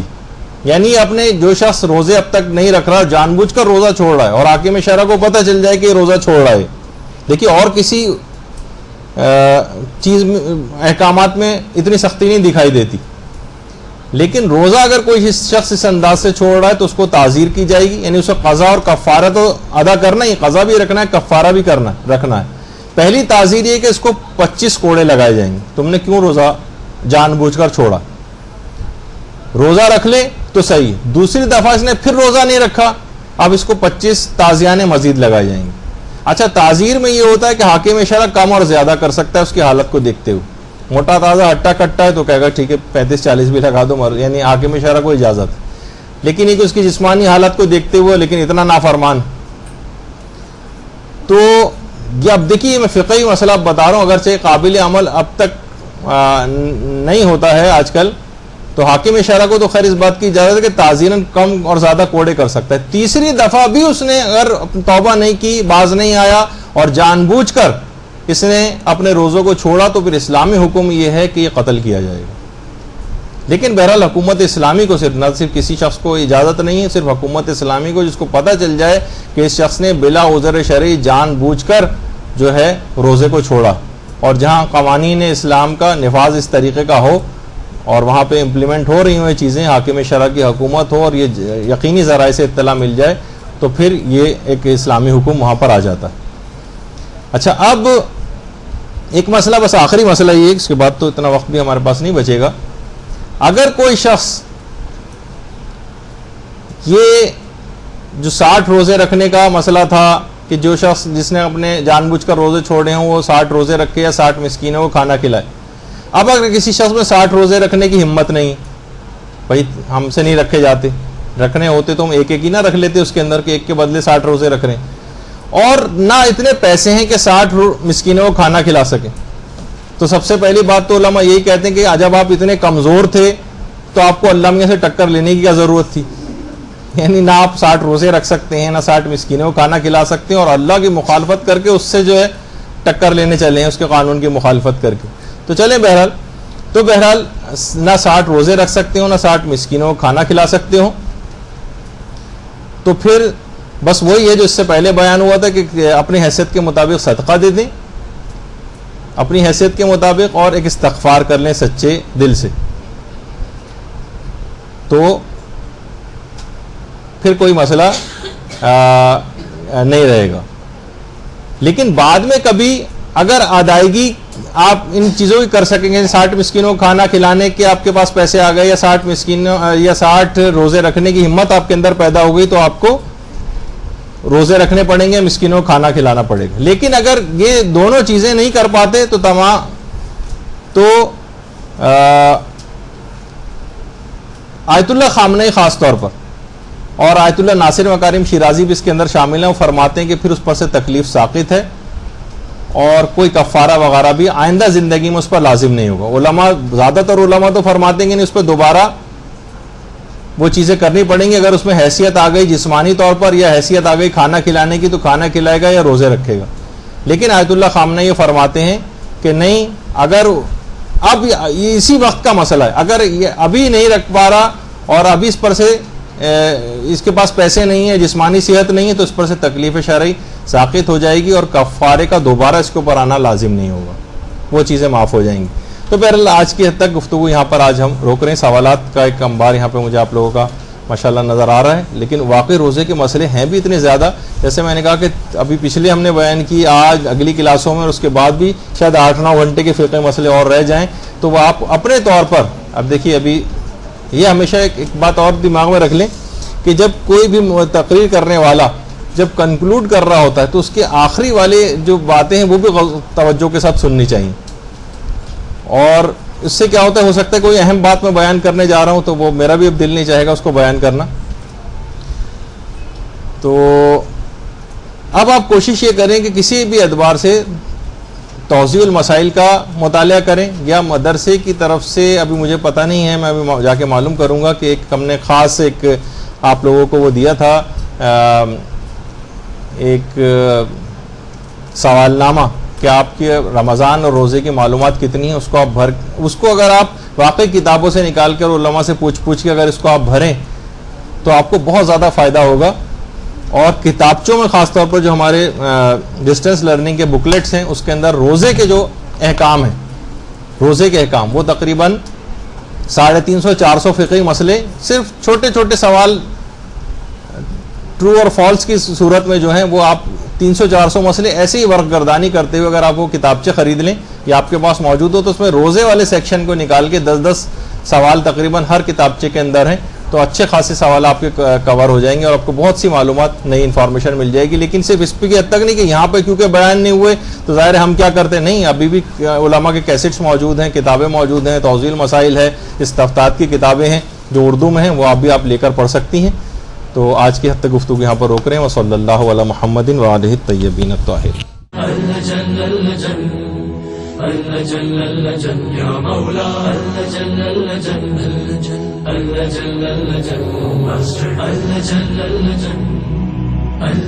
يا صاحب السماء